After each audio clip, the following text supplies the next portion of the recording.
If you like the video, make sure to like, subscribe, and comment for more videos like this. What's your true and scariest supernatural or spooky paranormal sighting that has happened to you? Me, spooked as duck, 6 years ago. This happened my senior year of college, Christmas break 2006. I worked for a professor who asked me to house and dog sit for him while he was out of town attending the bowl game in which our team was participating. He was gone for 3 days and had a huge piece of land in the middle of nowhere. I invited my girlfriend at the time. He had horses and fishing and a gator to ride around on, etc., etc. So the first 2 nights went down with no incident, but the last night, his little foofy dog is having a fit. She keeps barking at the back door. At first we blow it off but decide to lock the dog inside in case of a coyote or something. After a while we start to get a little creeped out.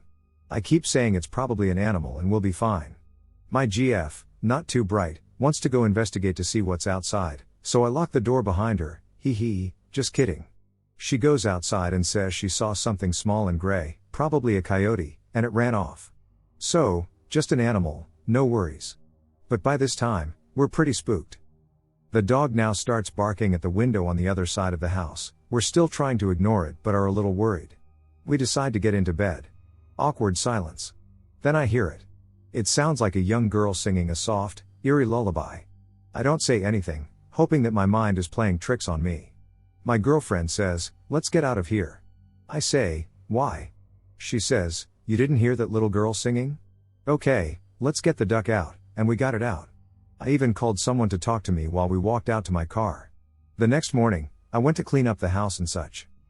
The most scared I've ever been. Ever. Used to live in a house that arguably was on former Native American lands. My wife and I regularly would see a shadow on our upstairs landing. It looked like a young child, 6 to 10, running on all fours, stopping to look down at us, and continuing to run. I never felt threatened or even scared by it. It honestly felt kind of playful. Eventually, though, that shadow became an elongated vertical thing.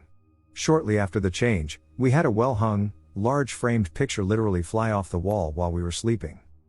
The house cam caught it, and it looked like it was ripped off the wall and shattered on the floor. A few days later, the camera recorded our deadbolt locked front door unlocking and opening by itself. Wide open. No wind. There was no explanation that made sense. We started to prepare a nursery for our expectant baby and would feel an indescribably cold chill in the room and a sense that something was watching from the closet. We broke our lease and moved out. Since then, there have been no problems. My parents' house is old, having been built in the 1790s. It's been a few things over the years, from private home to boarding house for railroad workers to funeral home, back to private home. There's been a plethora of things we've experienced growing up there: footsteps when no one else is home, cold spots, things disappearing and reappearing in different places, shadowy figures at the corner of your eye, orbs, and full body apparitions. The weirdest thing is the voices. I and my parents have heard voices coming from the other room or downstairs late at night / early in the morning and can clearly make out conversations. Sometimes it's our voices, sometimes it's other relatives, and sometimes we can't identify who the voices are, but it's clear enough that we can make out conversation snippets. I've heard my voice and laugh, which is a tad unnerving when you wake up out of a sound sleep at 3 a.m. Even visiting friends and my wife have experienced this and the other stuff. It's never felt threatening or malevolent, just a tad unnerving. I was working at a summer camp in the PNW one year. On the second or third night there, I was jogging alone back from the staff campfire to the cabin, where the campers and my co-counselor slept. I'm walking in this big grassy throughway that has some taller reeds separating it from a shore of the Puget Sound. It's probably 2 a.m? Full moon. As I'm jogging, I see this person in the reeds. It's wearing a white gown, and it has no face, just hair.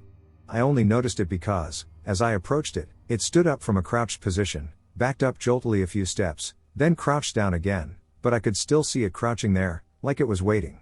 Its movements told me that it was not human. My knees gave out, and I felt flooded with fear as I collapsed.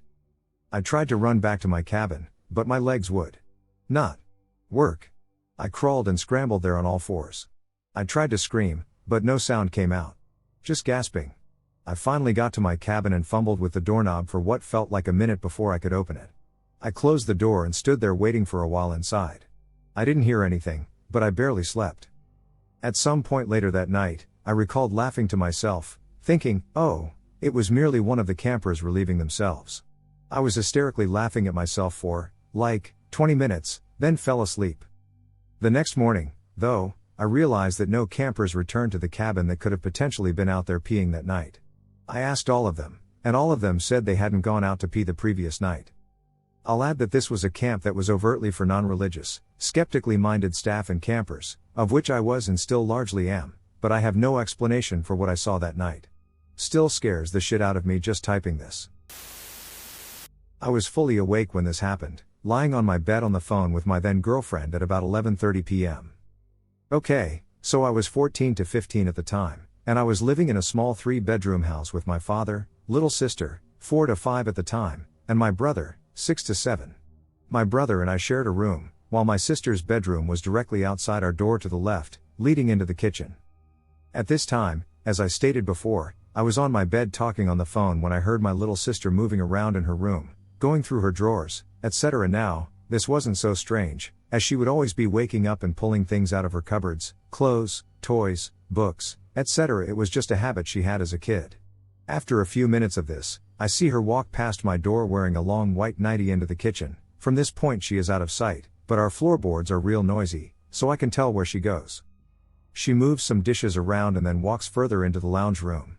At this point, I assumed she went to the toilet, but after she did not return to her bed, I thought she had gone and sat on the lounge, another habit she tends to do when she wakes up late at night, so. Not wanting her to get in trouble, I tell the person on the phone that I'll be right back and then proceed to put her back to bed. However, when I go to the lounge room, she isn't there, so I check the bathroom, she's not there either. This is strange. On my way back to my room, I double check her room, and there she is, in bed, fast asleep. Wearing a dark purple pajama suit. So I don't know what I saw that night, but it definitely spooked me. Also, it's not the only thing I've experienced in this house. Rainforest romp. I want to share a few things that have happened to me since moving to the land down under. I moved to Australia in 2018. Built a home with my partner in far north Queensland. The area where we built is part of the Daintree Rainforest. The rainforest surrounds us, with the coral sea a mere 50 meters away through the dense bush. Things were relatively quiet until about 5 weeks ago. Now we are seeing min lights, or spook lights.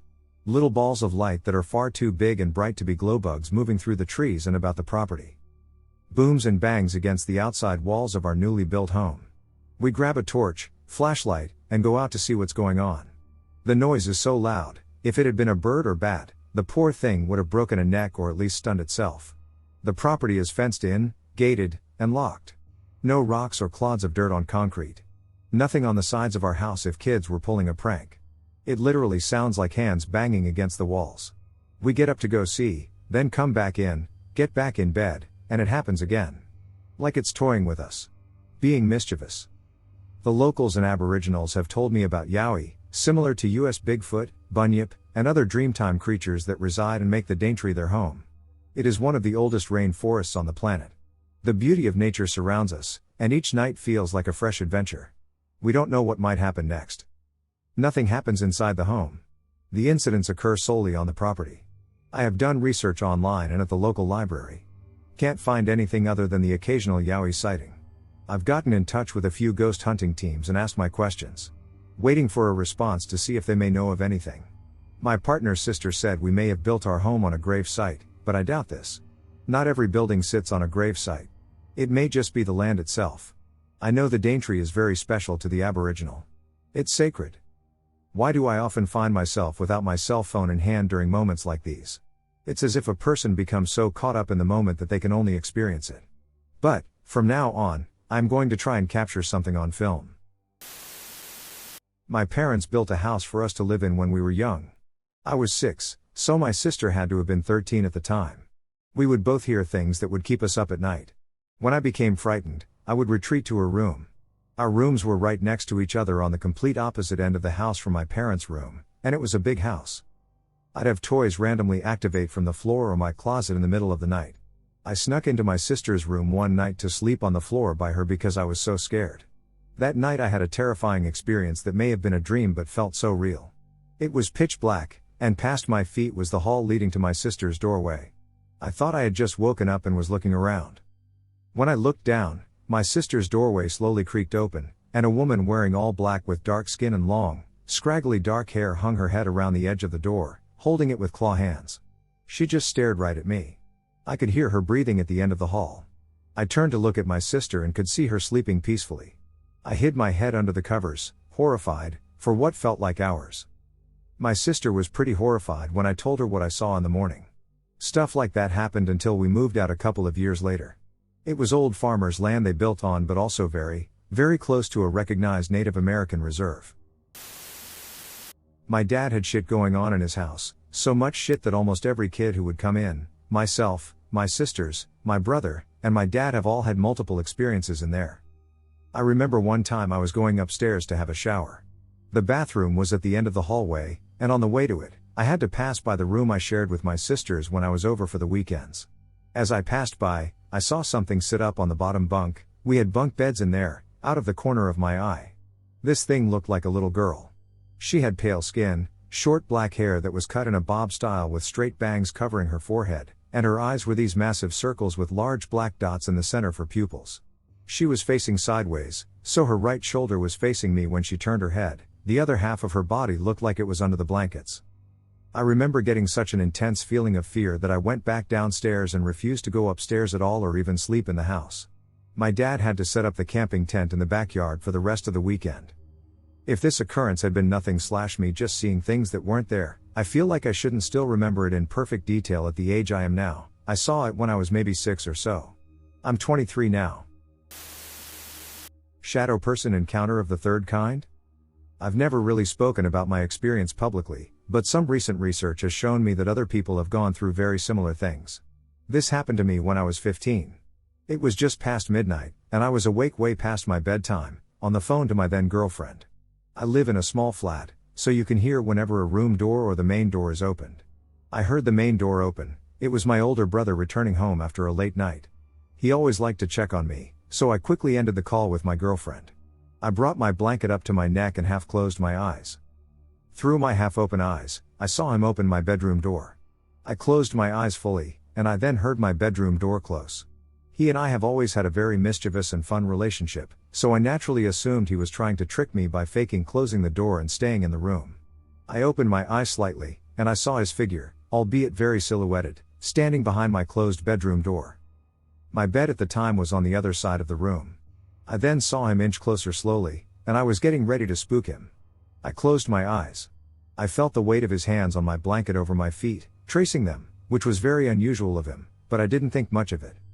You know that feeling you get when someone is standing right beside you? I had that feeling. So I opened my eyes, thinking it was my brother beside me, and I went boo. It wasn't my brother. It was a dark, shadowy figure with no discernible features at all, and I heard it say, "Not your brother." The only thing I remember after that was waking up the next day feeling absolutely terrified and being completely unsure if what happened was real or imagined. Reading up online gave the idea of sleep paralysis being a reason, but it would have been impossible for me to have achieved sleep paralysis in the few seconds between me ending the call with my girlfriend and my brother opening my room door. I also was able to move. This occurrence has never happened again and was an isolated incident. I've never seen any other shadowy figures in my life, and fortunately I've not had to deal with any malevolent spirits. This incident just confuses and bewilders me, and I thought it was worth sharing. Woman in my mirror. This took place back when I was 15 or 16 at the house my family used to live at.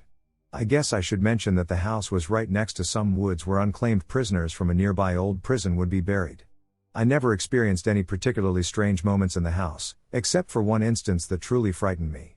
Once in a while I would hear a sort of whispery woman's voice call my name, but I sort of would always brush it off as my imagination or my mind playing tricks on me.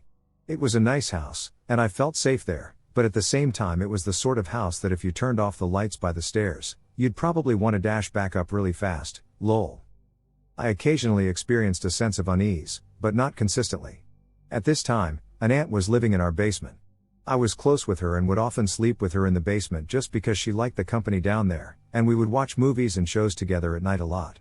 This happened years ago, so I don't remember if it was daytime or evening, but the lights were dimmed in the basement because I had been napping with my aunt in her bed. I woke up and noticed my aunt was no longer in the bed next to me, so I looked up and noticed a woman standing in front of a mirror. The mirror was on the wall facing the bed but not directly in front of the bed. The woman was brushing her hair. Her hair was long and dark. My aunt sort of has long dark hair, so I originally thought it was her, but I almost immediately knew something was off, as the hair was a completely different texture than hers and just had a weird feeling to it. Although the figure appeared shadowy, I initially attributed it to the dimmed lights. In the same moment I noticed it wasn't the same as my aunt's hair. I saw the reflection in the mirror, which really spooked me at that time. I don't know how to explain it, but the woman didn't have a face, it was sort of distorted. Then, I quickly ducked my head under the sheets, hoping I was just dreaming, and called for my aunt. She hurried over, and I looked back out, and nothing was there. I told my aunt what I had seen, but she assured me I was just dreaming. However, I was very confident that I wasn't dreaming because I was fully aware of my surroundings. I could move freely, and I never had a waking up moment later, so I know I was awake that whole time. As the years passed, I convinced myself that what I experienced was either a dream or just my imagination, especially since I never saw her again and only occasionally heard someone calling my name. I was between 8 and 10 years old at my old house, built 1860 to 1910, somewhere in there. I cannot find an accurate establishment date. I always felt sad or unsettled there. Basement/bedroom closet above basement stairwell/bathroom next to basement/above basement piping. I had many more experiences, not just in this house, but in my cousin's childhood home and my current home. This was probably the scariest experience I've ever had. I suppose this could be a figment of my imagination or a stray cat, but I find it highly unlikely. When you enter the basement, there's a cement wall that acts as a center island, with counters on the backside. To the right of the stairwell when you first step down, there's a wall broken down to reveal piping, which was right underneath the bathroom floor. As I turned to look for the light and switched it on, there was a nasty creature pulling itself away from me through the piping. Skinny, necrosing flesh, hollowed out limbs and eyes, decayed, human-like teeth, bald, it almost looked similar to a deceased burn victim. Wide yellowish white eyes with dilated pupils, grinding joints as it moved, groaning in pain and exhaustion, heaving itself in a not human-like manner through the piping. Its back legs looked human, but it walked similar to a spider, how you jump when playing leapfrog as a kid. Think of that leg stance, and literally squished itself through the pipes. The sound was a mix of heaving, crunchy/slimy/crackling, painful groaning, and scampering at rapid speeds. I screamed, almost threw up, and bolted up the stairs. I refused to go down there alone again, and if I did, I went as fast as possible but always seemed to get spider bites, even before I saw it. Nobody believed me about that creature, so I never talked about it and acted as if it did never show itself. I never saw it again, but that image is engraved in my brain. I found an image that looks similar to it on the internet, but not exactly as it looked. I would have to draw it to have an accurate photo. I tried finding the history of the house to see if someone had been hurt there, the history of it, maybe if someone died there, if the house had burned at some point, but probably didn't dig deep enough as I didn't find anything, not even an accurate establishment date. I still think about seeing those things all the time. And I wonder why nobody else saw them. But after seeing those footprints, I wasn't taking chances with it just being imagination, as the adults said it was, when I saw that monster in the basement. The scariest and spookiest encounter I had was with some kind of cryptid, namely of the crawler variety. I won't tell the whole story because it's pretty long, and when I write something for a long time, things start to get jumbled and messy lol. In summary, I resided with my aunt in a more rural city and commuted by bicycle to and from work. The route I took to commute to work passed through a natural, wooded area that was sparsely populated, had few streetlights, and was considered an isolated route because cars rarely traveled that way. Additionally, part of the route went through a large forested area. One night I was biking home, and I got to the wooded part of the route, and before going down the sloped area, I paused to take my phone out and put my earbuds in to listen to music, and as I went to take out my phone, the sound of a branch snapping got my attention, and I looked up, and only a few feet from me was this tall, pale, bone-thin creature standing off to the side of the trail but still on the sidewalk. It had large black eyes, no nose, and a thin slit for a mouth. Its hands were extremely long and had large clawed fingers. It was standing in a kind of squatted/semi-crawling posture. Before I could even react to what I was seeing, it let out a loud screech, and at an insane speed, it leapt or moved quickly into the brush/denser areas beyond the trail. Hearing the screech sent me into a panic, and my flight response kicked in, and I just pedaled my ass as fast as I could through the forest/wooded area. The whole time, I could hear large branches and dried leaves being snapped and broken and the sounds of something large moving through the forest alongside me as if it were giving chase to me but not wanting to be seen again, if that makes sense. I got through the forest area, which then opened up into a residential kind of area where there were a few streetlights and homes off in the distance. I wound up stopping underneath a streetlight and looked back at the forest line/tree line, and I saw the figure squatted down at the edge of the forest just watching me intensely. After catching my breath, I wound up speeding back home to my aunt's house, threw my bike in the garage, closed it, and rushed inside, locking every door and window I could, and then ran up to my bedroom, locked the door, and refused to sleep that night. Yes, I know I said I wouldn't tell the full story, but sharing this experience always ends up making me do it anyways, lol. I did see the creature one other time, a few weeks later in my aunt's backyard staring up at the window of my bedroom, but I haven't seen it since. I do 100% believe that it was a subterranean cryptid or creature due to its appearance, but also the fact that the area it happened in has a few trails that wind up going underground/through some underground tunnels, and it just so happened that the city was doing some construction on some of those tunnels/areas of the trail, and I think that the construction had probably caused it to come out to the surface or agitated it enough for it to come out of hiding, and I just happened to be at the right place at the wrong time. This is one my dad told me. When my dad and his brother were younger, they took a job cleaning out an old lady's attic. The lady lived in a regular one-story house with a normal attic space, the kind where you can't stand up fully, you have to stoop down and crawl everywhere. She had been hearing animals moving around and wanted some of her stuff pulled out of there before it got chewed up. For some reason, the attic only had one crawl space, and it was in the living room off to one side. So they pulled up a folding ladder, put it underneath, and my uncle climbed up and pushed the door up. He popped his head through, and the attic, dimensions of space be damned, was an exact replica of the living room underneath it. The attic was fully equipped with lighting and doorways that led to unknown locations. My dad was standing underneath, looking up. He could tell something wasn't right by the light and the way the roof looked too far up, like getting vertigo. My uncle closed the door, apologized to the lady, and they both took off. After my father passed away, I went to live with my friend and his mom for a little while. Things with my mom were very strained, and I didn't want to stay at my friend's house initially. But they didn't want me alone during that time. Staying at anyone's house always made me feel uneasy for some reason. My first night there, early in the morning I woke up to the sound of my bedroom door opening, and a gentleman wearing a red flannel and bib denim overalls came into my room holding a bag of tools. He turned the light on, looked at me, and walked through another doorway to the utility room. Soon after, I fell asleep again. But when I woke up this time, the room was dark. Everything in the room looked the same as it did when I went to sleep the night before. Figuring I imagined the whole thing, I went upstairs for coffee and asked my friend's mom if the guy with the overalls was still here. With a weird look, she informed me that it's been her and me in the house all night. At this point, I'm very confused. So I explain in detail what the man looked like. Height, weight, clothes, and facial hair. Everything. She turns pale white and bolts to her room and retrieves a photo. When she shows me the photo, it's the man I saw in the basement that morning. Even wearing the same clothes. She tells me that he passed away 30 years ago. It was her grandpa who owned the property previously. He had ended himself to save the farm when he invested his money into horses instead of machines, and his investment flopped. To keep the bank from taking the farm.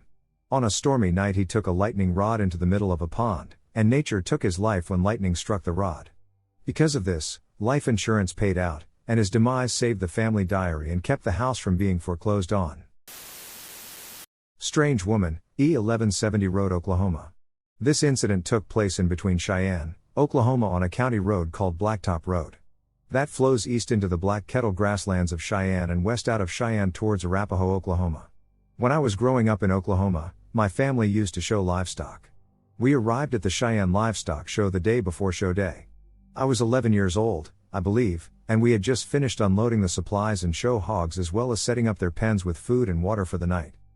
Since we lived not too far from Cheyenne, my dad decided to make the drive back home to Clinton for the night instead of getting a hotel. We took a desolate road due to the amount of show materials we had in the back of the 4-door Dodge Ram. We didn't want to risk them flying out on the interstate. I believe we left Cheyenne sometime between 11 p.m. and midnight. I don't remember our exact position on the road, but it was extremely dark. My dad and my older brother were talking throughout the ride, and my dad mentioned, "Damn it, I forgot the snow sticks." Sometimes people steal show tools, so my dad didn't want to take the chance and turn the truck around, and about a minute after that, I remember my dad saying, "What in the hell is that?" I and my younger brother peered up to look while my dad was slowing down, and, I think over the years, replaying it in my head, I think my head has shaped what the image of the woman looked like, but I swear I think of the Ring movie girl. I saw a woman in a light-colored dress, I want to say striped now, like an old prison gown. Her head was kind of tilted upward like a plea, and she was pale. Her straight blonde hair was down and appeared as if it was wet. It wasn't raining, so that stuck out to me as odd. Once we got closer, she began to say something. It looked like I wanted to say she was saying help, but we couldn't make it out. My older brother in the front seat said, "Go, go, don't stop," to my dad. My dad gunned it and swerved past her, and as he did, she slapped the passenger side window very hard while screaming. My dad was trying to calm us down as he was going to turn back around, fearing as if someone was in a wreck. We turned the truck back, and this time we were all waiting for her to reappear. The headlights hit her running into the road from a ditch back into the middle of the road screaming at us. This time something spooked my dad so much that he put it in reverse and whipped the truck back around towards Cheyenne. My dad called the sheriff's office and reported the incident. They went out there to investigate and called us back an hour or so later, informing my dad that they spotted the length of road but found no woman or signs of a wreck. We took the freeway home and didn't really talk about it much at all afterwards. We have all discussed this incident, trying to figure out what it was we saw that night. My dad never gave a straightforward answer, he just always said, "I don't know what to think," or something of the sort. 16 years later, my brother and I drove that road again. He was in the front seat at the time. He claims it was Deer Woman, some sort of Native American legend, and explained there have been countless sightings of a woman on that stretch of road. They call her Deer Woman. The road has a turn north without warning about 5 miles into it if you are traveling eastbound. If you Google Blacktop Road, Cheyenne, you'll notice a north-south turn. He has been told that Deer Woman appears, trying to warn those of the impending wild turn ahead that has claimed many vehicle accidents throughout the years. In addition, we didn't dismiss the idea of it being a real person. And for a long time we believed it was a crazy lady. But when years rolled on, we later discovered from locals through livestock shows and farmers that the roads in the area, especially the Kiowa Cemetery, as well as east of Sayre, had reports of sightings of a ghost woman. When law enforcement receives a report, they typically discover nothing. The topic has a lot of explanations attached to it, such as a woman who died in a crash or Deer Woman. To me, it seems like no one knows. But the reason why I do believe it was paranormal was the stories that were shared with us about the woman, and it struck us as sort of unbelievable, but the features of the woman were along the lines of what we saw. My brother talked a lot about it and dived pretty deep into it or the paranormal while at Panhandle State and came to the conclusion to believe it was a Native American spirit called Deer Woman. A few years ago, a friend and I were walking along the street on our campus grounds. It was either a Friday night or Wednesday night, which was a big pub night at the university. Either way, you'd expect a lot of people around, but it was like a ghost town. No cars around either. Super weird, but that's not what still stays with me.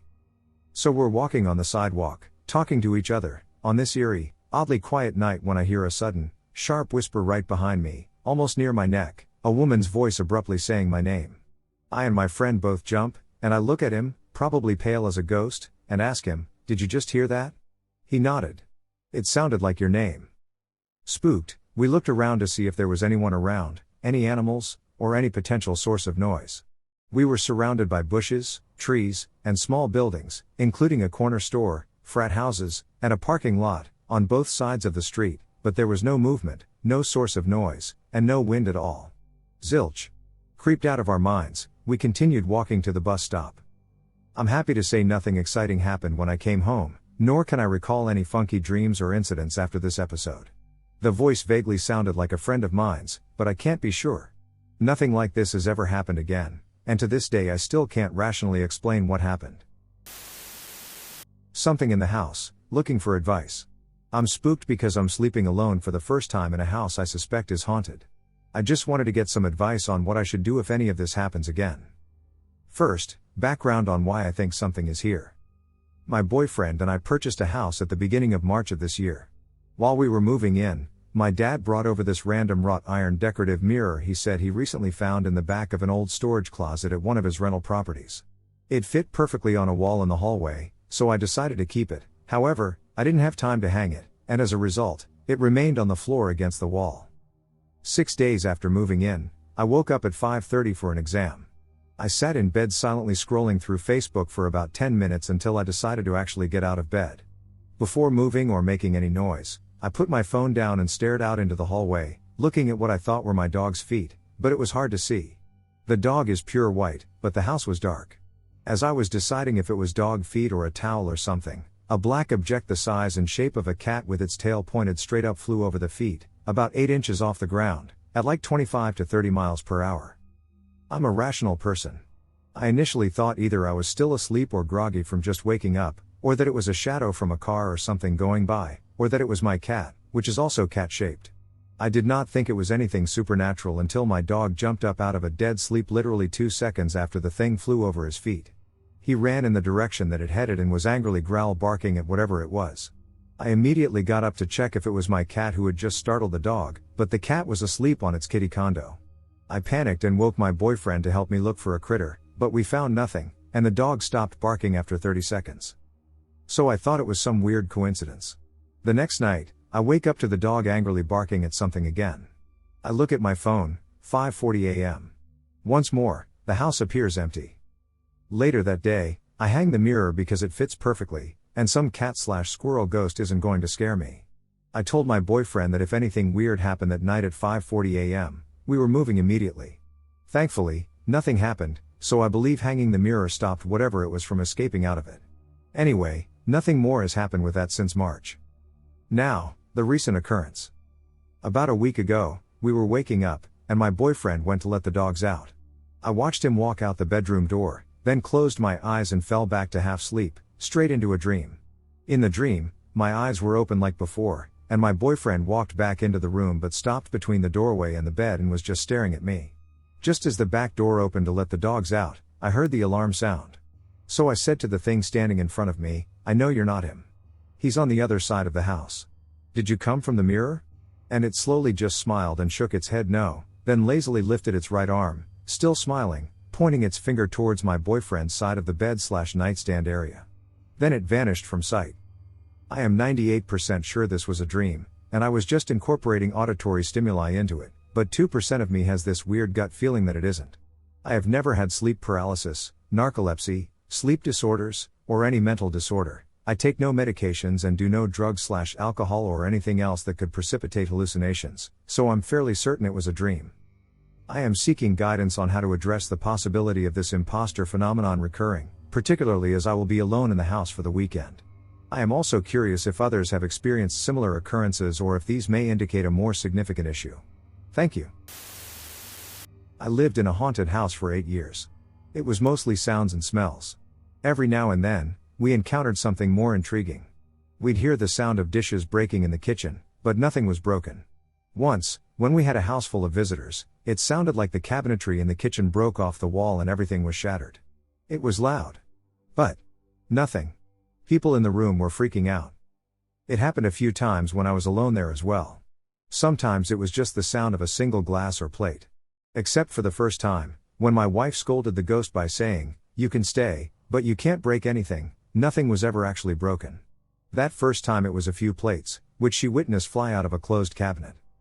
Smells of cigarette and cigar smoke, perfume, footsteps walking down the hall, and doors opening and closing. Sounds of doors opening and closing when nothing actually opened or closed. There were 2 full-body apparitions seen. One was a small boy. The other was a cat. I saw both at the same time. Other people saw one or the other.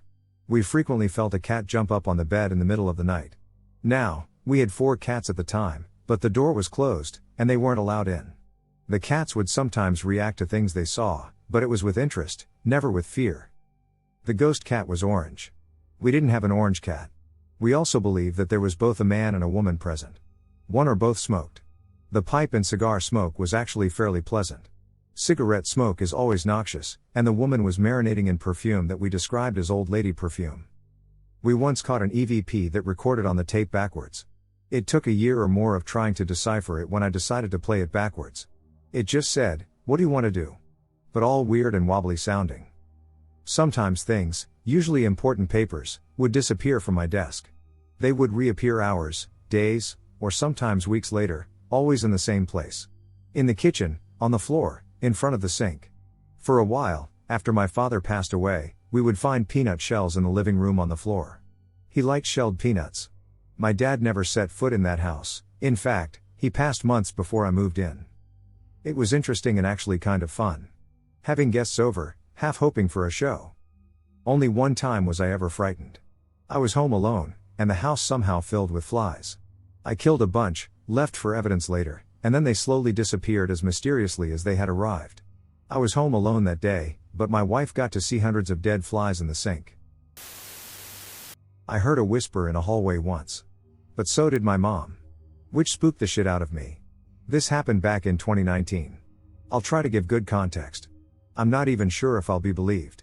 I had just gotten home after, 6 years out of my parents' house. During that time, I went through some serious hell in my life, and so when I crashed and burned, it ended up being with them. And thank God. They're great people. Well, one time we had all gotten done eating at a restaurant, come home, and my mom and I stood in the hallway of the house. I was in my room, she was in the hallway. My dad was out back with the dogs, and my sister was in the bathroom way down a ways. As we're talking, out of nowhere, we both hear a whisper right next to us. And I will swear on my life that I think it said, "Can they see us?" We both just froze and stared at each other. And we had to ask each other if we both heard it. My mom wasn't quite sure what it said, but I heard it clear as day. When I told her what I heard, she agreed that was likely it. This literally broke my mind for a while. I got really paranoid about someone else, living in our attic or something, so I had my dad check up there, and he said it was just spider webs and insulation. I don't know how to explain how scared I got. I've had paranormal stuff happen to me before, but nothing that clear and never validated so clearly by another person. A person I know I can trust. This is the moment that convinced me the paranormal is real. I guess if I had to ask a question, I'd ask what that moment was for you. Either way, it's still one of the most unexplainable things to ever happen to me. As a result of that experience, I am now completely convinced that paranormal happenings exist. The words themselves scared the hell out of me. I wonder often what or who could have said it. But truthfully, it could be, literally anything. But I know it was something. Thanks for listening, it means a lot to me. Please tell me if you have ever seen something like this. I've been telling this story all my life, and I really want to know if anybody else has experienced something like this before. But anyways, I used to live in Oak Harbor, Washington, and one day when I was about 6 or 7, I was very bored, so I asked my mom if she wanted to play hide and seek with me.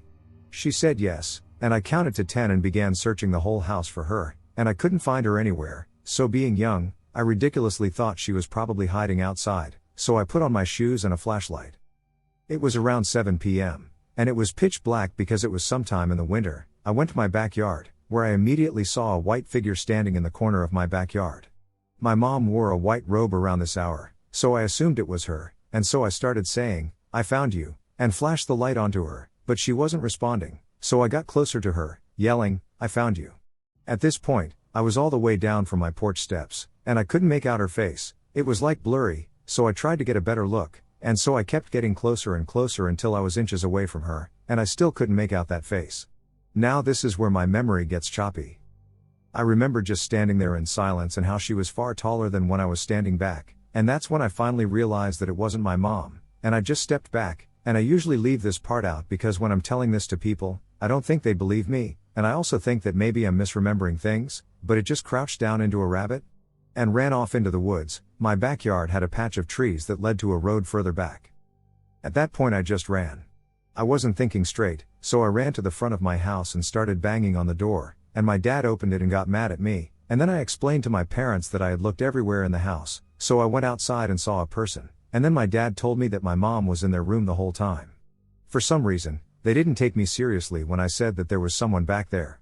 Sorry if I wrote this sloppily, I just had to get this out there. The tunnel. Growing up in a small mountain town, my friend group and I have had our fair share of scary encounters. Making ghost hunting our hangout hobby. We would constantly seek new places and new experiences, and we always found high energy in our town. Our background of ghost hunting had ranges of experiences that involve spirits, skinwalkers, and other unknown things. One day I get a random text from my friend saying he thinks something satanic is happening at this tunnel. I didn't know what he was talking about. I've never been to this so-called tunnel. He explained to me that it was the one on the outskirts of town, near the ski resort. It finally clicked. I used to drive by it all the time and get an eerie feeling from it. Trains used this tunnel for transportation until they ceased passing through its tracks. My friend and his brother were the ones who went out to explore it.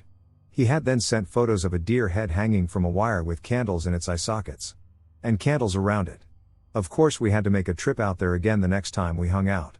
We walked through the tunnel, which felt longer than what it looked like. Nothing crazy happened, and we felt fine, so we left. We came back a different night, and something felt off from the beginning. We felt spooked by every little thing.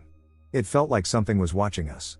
We got out of the car and walked to the small building that had the deer head to see if anything weird was happening there. There was absolutely nothing in sight. I had the main flashlight, and my friends had their phone flashlights. The flashlight I was holding was way brighter, and I could see a lot farther. With this in mind, my friend's brother had told me to shine the light at the tunnel because we were still a good 50 yards away from it. I did it slowly, and a tan blob was sitting in the middle of the tunnel. It looked like a mountain lion but squished into a ball. We stared at it in awe. We hoped it would remain motionless. As I watched it, I saw it slowly moving from the middle of the tunnel to the right side. I pointed this out, and no one believed me. They believed it was not a living creature. I kept pointing this out, and finally they started to see it move too. As this was happening, you could see two eyes appear in the middle of the blob. We started backing away while facing it. Until my brother's friend started running away. We all then started running, and my friend that was in the back saw it start to move after us. We ran straight to the car and jumped in. We had theories of it being a skinwalker that was just watching us but not meaning harm, or a witch that had some tan clothing on. But we never knew what it was. We head out a month or so later and stay in the car. While we were trying to listen, there was a loud noise that I felt in my feet. It sounded like a gunshot or like something had hit the train tracks with metal. Since then we haven't gone back, but soon we will know what is going on there. Something spooked our house one time as a kid. I am a skeptical, staunch non-believer. I think we live in a purely natural world, not complemented with the supernatural. As I believe and understand, the supernatural has never been demonstrated to exist through even so much as shared experiences reliably. It is all most likely in our minds as humans. During my childhood I experienced many strange phenomena. But like in Peter Pan, as I aged, the experiences disappeared completely, and I'm convinced they are all due to imagination. But one experience. I was a young teenager.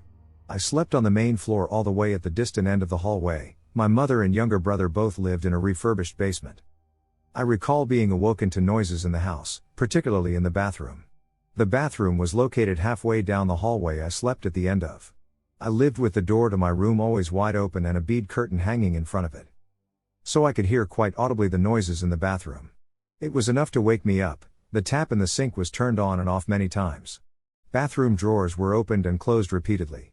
I also could hear the light switched on and off, though admittedly I didn't notice any light coming from the hallway. I was only alarmed, however, when the noises stopped and I saw a figure appear in my doorway. It looked male and large, much larger than anyone I knew. Almost large enough that it would have to duck if it came into my room. I stayed perfectly still as I was already staring directly at my doorway when it appeared. I could not make out any features, and it did not move. It looked like it looked directly at me. After an unknown amount of time, it left, leaving the sound of heavy footsteps in its wake. I never heard it leave the house. From what I could hear, it never left the hallway. I got out of bed only after my cat appeared in my doorway, sniffing very intently at the frame. I immediately went downstairs. I found my mother, who had also been awakened by the noises. After I explained to her there was someone in the house, she called the police. Police arrived. 2 policemen searched the house for hours and found nothing. There were no signs that anyone had entered the locked house, even through windows. Even hours later, our cat, wide awake in the middle of the night, was still awake. Its hair was on end, tail straight up in the air. Carefully and slowly stalking our yard after, presumably, it had been looking all over the house with police. Nothing like that ever happened again. My sister saw something spooky years ago when she was living in Kansas. This is her story, from what I can remember, as follows. She was at a park at night that was in an area that only had one way in/out, which was a covered bridge.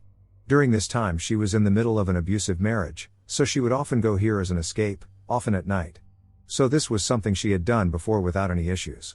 I don't fully remember the layout of the area in relation to the bridge, but I remember that there was a wooded area off to her left, a grassy area where she was lying on a blanket with a candle, the parking lot a little ways out in front of her, and a playground to the right of her/the parking lot. She was lying on her back listening to music when she suddenly heard a voice in her head saying, "Get up now." She sat up and immediately felt all of the hairs on her body stand up, but she looked around and didn't see anything initially. There weren't any other cars nearby, so she looked left to right, scanning the surroundings, and then looked back to her left, and that's when she noticed movement along the tree line. She thought maybe it was a deer but realized it was humanoid in shape and figured it must have just been a person, probably walking their dog. That said, she still had that uneasy feeling, so she began to pack up her candle and things. She looked away for maybe 30 seconds, and when she looked back, the figure had traveled more distance than she would have expected someone to be able to in that time, and that's when she realized how tall it was and alarm bells really started going off. At this point she said she could hear its footsteps crunching in the grass as she stood up and started speed walking to her car, and from how the creature was approaching, she had to walk at a diagonal towards the direction of the creature. She didn't run because she was worried that it would start running and get to her before she got to the car. She got to her car just as the thing was reaching the edge of the parking lot, got in, and as she got ready to back out, she saw it in front of her car in the headlights and didn't see its face because it was so close. But it was a very tall, gangly, pale humanoid that moved much quicker / took larger steps than a regular person. The thing she saw was completely hairless. She backed out of the parking space and almost hit a fence near the playground before speeding towards the bridge. She was scared to look in her rearview mirror, afraid it was chasing her, so she didn't look until she reached the bridge, and she said it was just standing in the same spot it had been in front of her car before she peeled away. She was really shaken up while telling me this story and took many breaks during it because she was getting so anxious. She said for years afterwards she was scared of being outside alone at night, even in residential areas. She was and still is especially afraid of being around woods at night. I asked her about drug usage / drinking, and she said that she was sober and didn't like drinking during this time because she was, 1. Already mentally ducked up from the abuse of her husband, and 2. Her husband was controlling and had recently gotten upset with her for going out drinking with coworkers. I've always had a very strong ability to picture things in my mind, so the whole time she told me this story, I was vividly imagining how it played out, almost like a movie. She didn't tell any of us for years because she thought we would just call her crazy and not believe her, and while I haven't seen such a creature, I have had a few situations that were unexplainable throughout my life, like disembodied voices and footsteps coming down a set of stairs that both I and my friend heard. So I am very much a believer in paranormal happenings. Since she shared her experience with me, I have come across other stories from people who seem to have encountered similar creatures. Sometimes I'll forget about this creature my sister told me about for a while, but I'll randomly remember it, often when I'm out at night by myself, and I become very afraid of seeing what she saw. I don't know how I'd react. I can only hope that I would be near my car so I could escape or near a public building I could run into. When I was about 8 to 9 years old, my grandpa took me and my brother on a vacation to a nice cabin on a hill in Tennessee. I slept in a large guest room with 2 beds, my grandpa slept in the other bed, while my brother and some cousins had individual rooms. I was lying down in the bed one night while my grandpa was somewhere else in the cabin when I started to have a horrible night terror. Both I and my brother grew up having night terrors pretty much every other night, but this time it was a little bit different. Anyone who has experienced one knows what it's like. It's an almost dreamlike state, but you're still conscious while feeling dread and terror beyond what you could possibly imagine. My grandpa heard my screaming and rushed in to snap me out of it. I calmed down a little and could start thinking straight again. At that moment, my memory returned, and for some unknown reason, I felt an overwhelming horror towards the black draped curtains hanging over one of the windows. My grandpa and my brother saw that I had bruises on my wrists as if someone was gripping me extremely hard. I also had some other bruises on my arms. I remember demanding that my grandpa remove the curtains, and I refused to fully calm down until they were gone.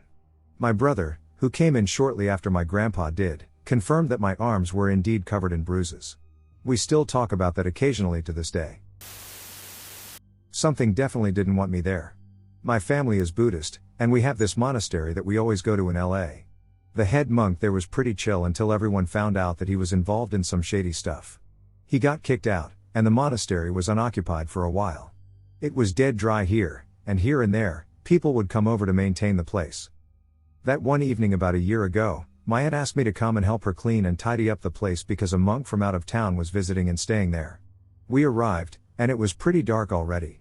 It was a decent compound, and I started heading to the main building that the old monk stayed in. My aunt was behind me, unloading some cleaning supplies. There were only 2 of us in the whole compound, and the parking lot is a little far from the building. The building's layout has a hall with a Buddha statue facing you when you enter. On the right side, there is a restroom, a laundry room, a storage room, and 2 bedrooms. I started turning on the light in the hall, and everything felt normal. Then, I turned on the laundry light, restroom light, and storage light, still nothing. I was just tired because I just got out of work and wanted to go home. Then, I went into the first bedroom, and I felt something was off. I turned on the light and saw a bunch of stuff on the ground. It suddenly got cold, I got the chills. It was an uneasy, heavy feeling, and I felt threatened. Like, whatever being was in that room did not want me there. I got scared a little bit and went into the second bedroom. Same feeling, but it was worse. I got goosebumps, and my instinct was just leave. Now. I ran out of the room and saw my aunt in the hall. I told her that I don't like being in those bedrooms, and she told me not to go in there again. I always wonder what was in that room, like I did not see anything at all. I just got that uneasy and unwanted feeling. What would happen if I even stayed a little bit longer in that room?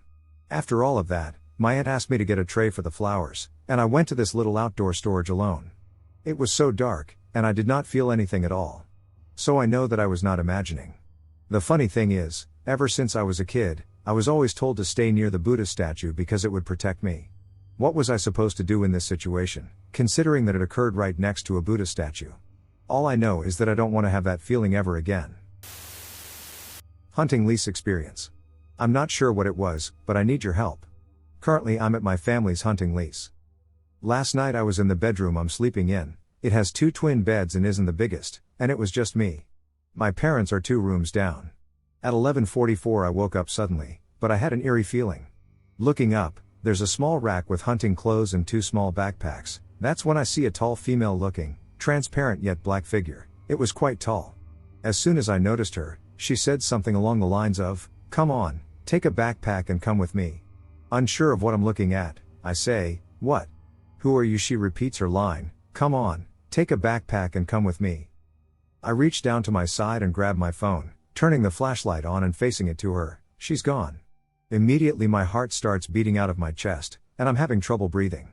Keeping the light on, I begin to pray, Christian. After sitting for a while and calming down, I decide to try to sleep again. Not long after I wake up again, I have my back to the wall. That's when I see a figure in the bed next to me.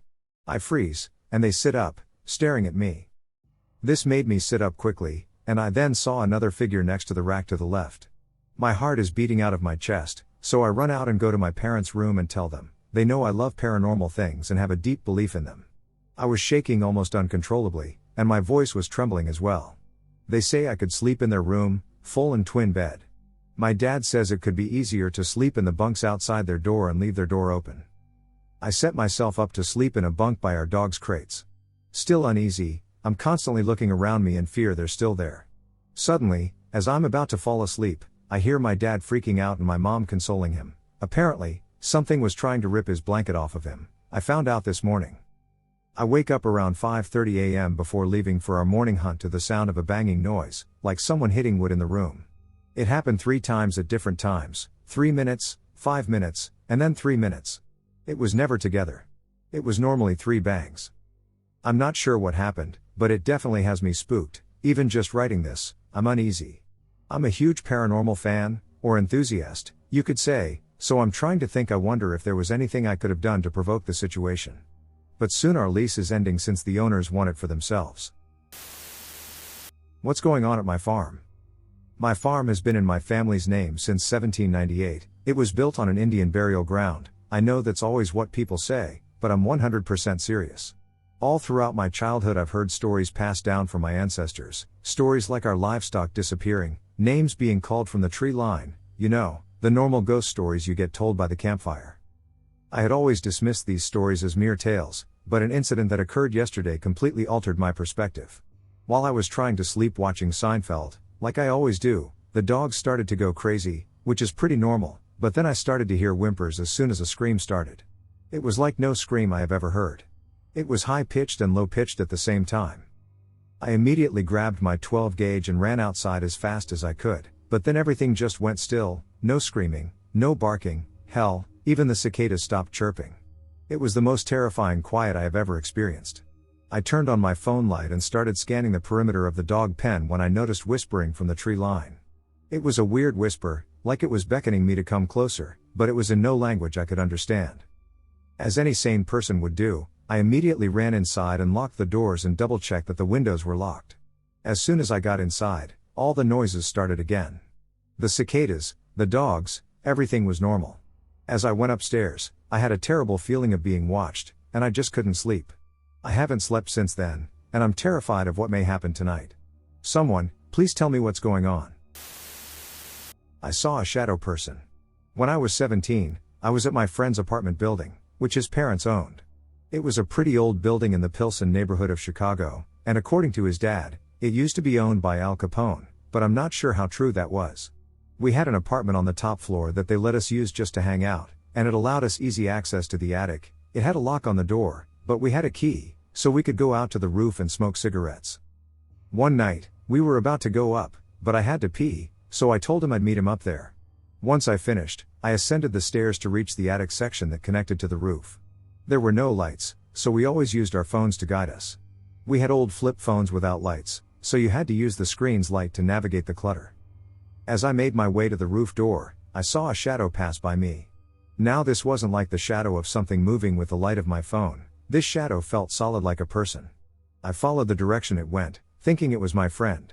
I kept saying that I knew it was him and to stop playing around. It passed me a few more times before heading to the other side of the attic, and that's when I heard my friend's voice from downstairs. He got a call from his girlfriend and was in another room talking to her the whole time. It really freaked me out, since I know I was following something, so I basically jumped down the stairs. I told my friend what happened and that I did not want to go back up there, and he agreed, so we decided to go for a walk instead. Last year his brother told us in our group text that he found out the building's designer ended himself in that attic. I should have known better than to go to a place called Devil's Gate. It was a chilly California night in 2016, and I was headed home after a long shift at the restaurant. My good friend Nicole called me and said her boyfriend's friend Michael was visiting from his army base and asked if I would join them so she wouldn't feel like a third wheel. I go over to my friend Nicole's house, and the four of us are debating where to go. I want to mention that the four of us are completely sober. I am the only one of the four of us who drinks, so a bar was out of the question. Michael the thrill seeker chose a haunted place that was an hour away from home, and since he was a visitor, we went with his idea. So at around 11 p.m. we head out to a park/forest in Altadena called Devil's Gate/Cobb Estate. I had never purposely gone to a haunted place, and I usually research new places I'm going to, but we left without any prior knowledge. I almost said no because I would rather snuggle with my dog and be lazy, but I went anyways, like the dumbass I am. I had never seen a ghost until we went into that evil forest. We made it to the forest surrounded by a suburban neighborhood. The streetlights gave us a close-range preview of what was inside. But the forest itself has no light. I'm assuming it is because they don't want people coming in at night to do what we were doing. So at this point I'm tired from my shift, tired from the drive, and now my chubby ass has to do a hike at midnight. So the firefighter Kurt and the army guy Michael led the way while I and Nicole followed closely behind with flashlights. Everything happened within 15 minutes. At first, I wasn't scared. After 20 steps in, I felt like shadows were popping out of the trees, but I passed it off as paranoia. Light rain started inside the forest, and it was dead silent. The only light we saw was the dimly lit flashlights. The only sound came from the boys trying to spook us. It was a literal scene from a scary movie. We followed the trail for about 8 minutes, and by this time we couldn't see anything but trees and darkness. The boys decided to go up a small hill off of the trail, and I remember Michael saying, "Come up here, look at this." Nicole and I figured he was bullshitting or had seen an animal. I remember that Kurt was quiet. I ran up, excited for the bullshit prank they were going to pull. Unfortunately, it wasn't a joke this time. Nicole followed behind. The best way to describe what the four of us all saw together: a bright, glowing, unnatural light shaped like a human with no features. The bottom of the light began at around 6 feet from the ground, and the figure itself was about 6 feet. I gave it one good look, screamed at the top of my lungs, and my adrenaline kicked in at light speed. Whatever it was not a hoax or a prank, and I noped out as soon as I saw that it would disappear when we shined the flashlight on it and reappear when we took the flashlight off of it. When we first saw it, it was about 10 feet away, but it was slowly coming closer. I began to run without any regard for my friends. I had to run through the forest and off of the trail in order to get as far away from the ghost orb thing as quickly as possible. I ran faster than my friends Nicole, Kurt, and Michael. At one point I just remember Nicole screaming for me to wait for her, and when I turned back, it was still following us out in a graceful, glowing prance above and behind her. I ran in the dark. I didn't worry about twisting my ankle or falling into a ditch. I just ran until I made it completely out of there. When I made it out, I looked towards the forest until I saw Nicole, and from there we ran to the car and got far enough away to talk about it. The four of us have all seen the orb or ghost. My adrenaline and anxiety were pumping, and I immediately called my dad and told him what had happened. I was so panicked, and I could tell that he didn't believe me. After this experience, I realized that this story was meant only for people who have encountered similar intense situations. On the way home we discussed all of the possibilities of what we had seen. I watched some videos of people hunting ghosts there and some backstories of how it was previously owned by a rich dude who donated the land to the Catholic Church. Online, there are some questionable stories as to what has happened there, but apparently KKK rituals are still practiced in the forest at night. I personally think that one of our guardian angels was telling us to go back. When I think back, it didn't seem evil. It just wanted us to leave, which is why it followed us out. Maybe we would have seen some truly sinister shit if we had gone deeper in. I have not seen ghosts since, and I had never seen a ghost before that day. Michael went back to his base, and I haven't seen him since, and although Kurt talked about how crazy it was on that chilly night, he now denies that we all saw something, probably out of fear of making it real. Nicole and I still regularly remind each other that we aren't crazy and that it really happened. We still try to question what it was and why it happened. I'd love to hear anyone else's stories about this place. What happened that day was unexplainable, and I hope this never happens to me again. A scent I can't quite forget. To say that I was paranoid about having an experience is an understatement. By nature, I am a jumpy person, and even just hearing a floorboard creak causes me to jump out of my skin. I have many stories that would fit this channel, but I'm here to share the one that sold me. I might share some of the others later, but this is the one that basically slapped me in the face and told me that spirits were most likely real. To provide some background to this story, I used to work at a Victorian mansion in my hometown during my senior year of high school up until I left for my first year of university. I was a tour guide there, and because of this, I was kind of allowed to just explore the home during my free time between tours. This mansion is known for its eccentric owner and is apparently haunted according to local urban legend. Big isn't really the right word to describe it, as the home is huge.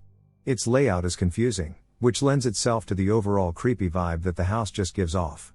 This house is allegedly haunted by its owner, and I'm happy to confirm or deny which house it is if people would like that sort of thing, as it is a well-known tourist location where I'm from. There's a certain time of the year running from June to mid-July where the house is generally more active.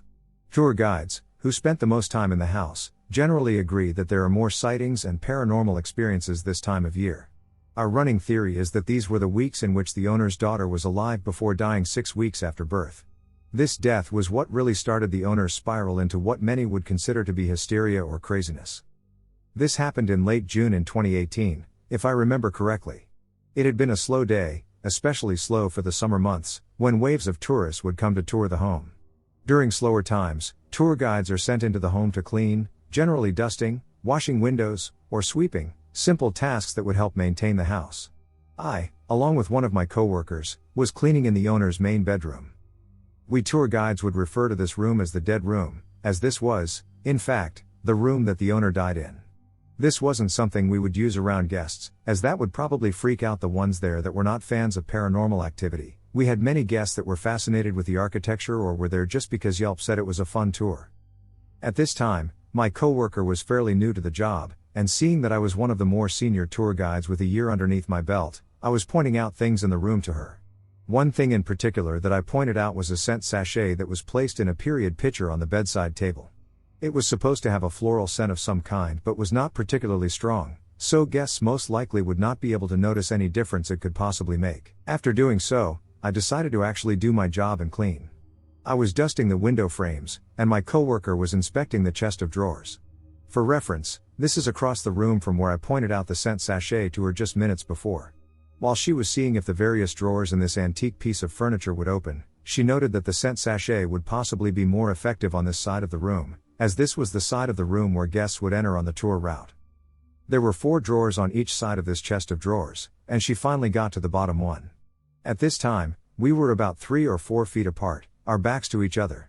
My coworker said, in passing, "I'm sorry, ma'am," to the home's deceased owner, as there was a possibility that this piece was original to the house. We are unsure, as all of the furniture was sold off shortly after the owner's death in a private auction.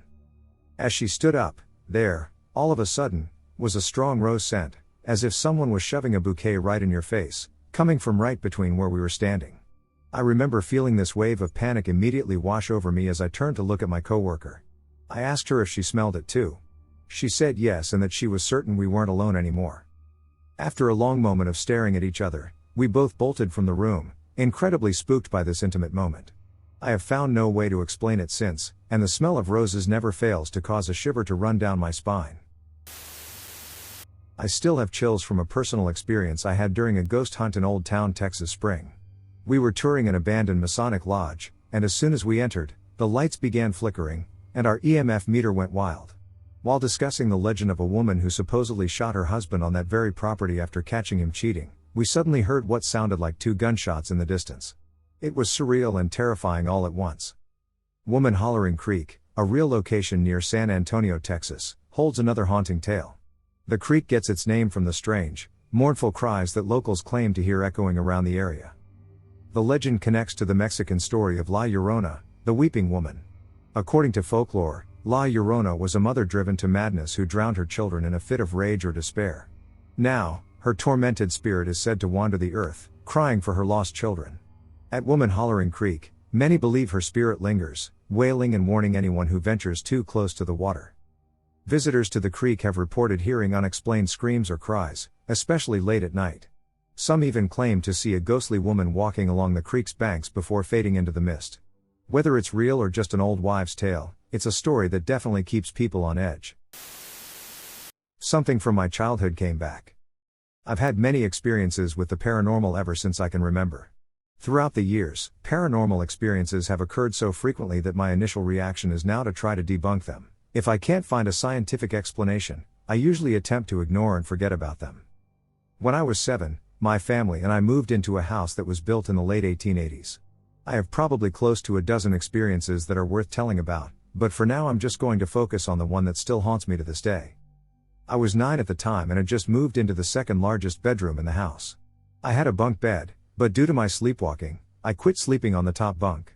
There was nothing on the top bunk at this time but a bare mattress. I had a dresser that was perpendicular to the bunk bed with a television on it so that I could lie on my stomach and watch TV. One morning on the weekend, I woke up and just lay there for a minute when I heard heavy breathing. It spooked me a bit, but I just figured it was the dog or someone else. So I lay there listening to this breathing and to the rest of the sounds of the house. I could hear my stepfather working outside in the garage, my mother in the kitchen cooking while she talked to my baby sister, and the dog's nails on the hardwood floor of the dining room as he walked around. Realizing it was none of them, I held my breath to see if it was just me. But the breathing continued and sounded like it was getting faster and more labored. At this point I was decently freaked out. I rolled onto my stomach, and in the reflection of my television, I saw a creature thing looking back at me through the reflection with a large, evil grin. It looked kind of animalistic. It had hair around its face was kind of hairy, but it was patchy. It had a ton of sharp teeth, and its nails were long and kind of pointed. It just looked at me with its evil smile, almost like it was laughing at me. I turned over onto my back. I was sure I was going to die. I seriously thought this thing was going to kill me if I tried to scream for help. So I just counted to 3 and ran out of the room and down the stairs into the kitchen. I gathered my thoughts and eventually told my mom what happened. She, having experienced paranormal occurrences in that house, always believed me and traded rooms with me that afternoon.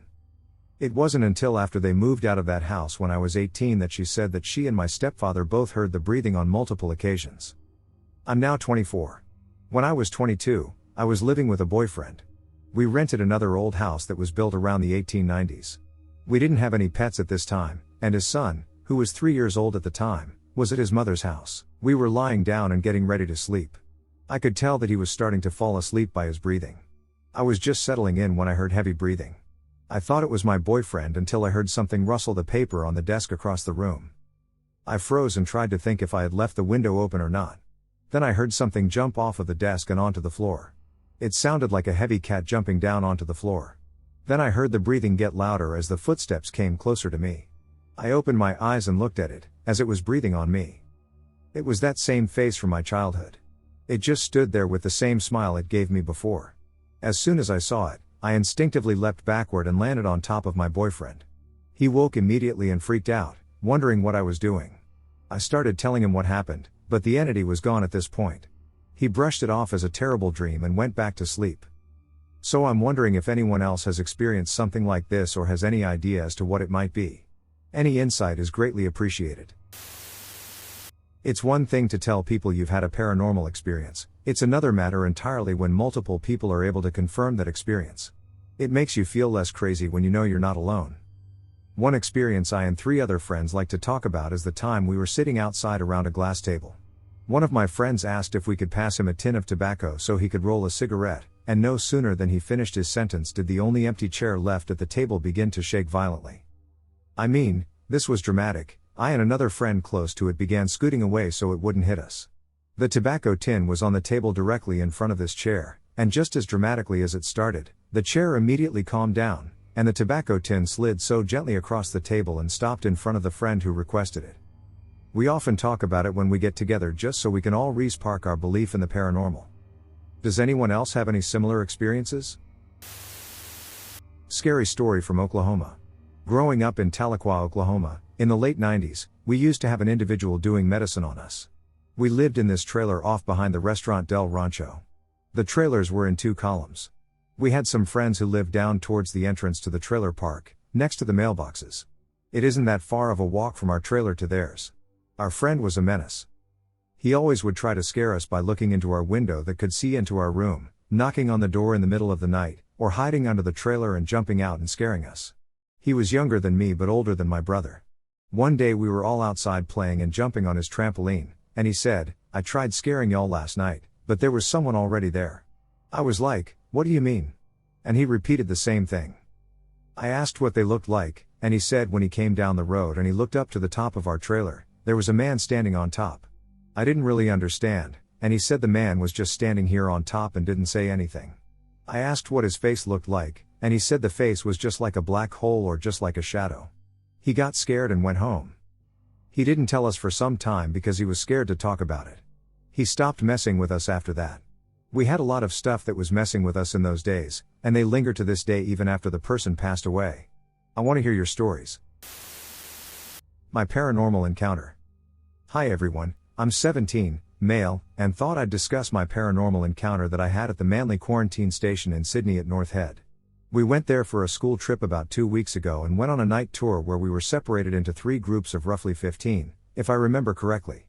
At first, once we arrived, it felt like a regular place, and I didn't really know what to think about it. More or less, it just felt like it was going to be a little history tour.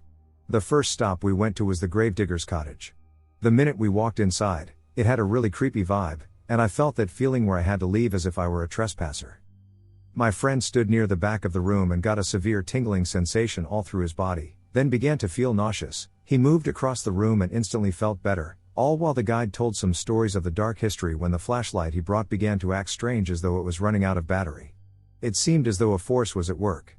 We then left and walked down the path to the outside of the nurse's ward, where we stopped, and the tour guide started telling some ghost encounters that happened right where we were standing.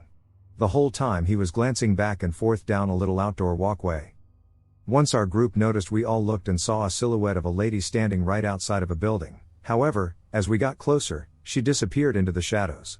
After visiting a few more locations without any experiences, I began to feel more confident that nothing was going to happen. However, we went into one of the outdoor decontamination chambers, which felt more like a shed, and stood in a horseshoe with the guide in the middle. I stood right up against the side wall. Eventually the guide turned off the flashlight, and you could see the outlines of everyone's silhouettes.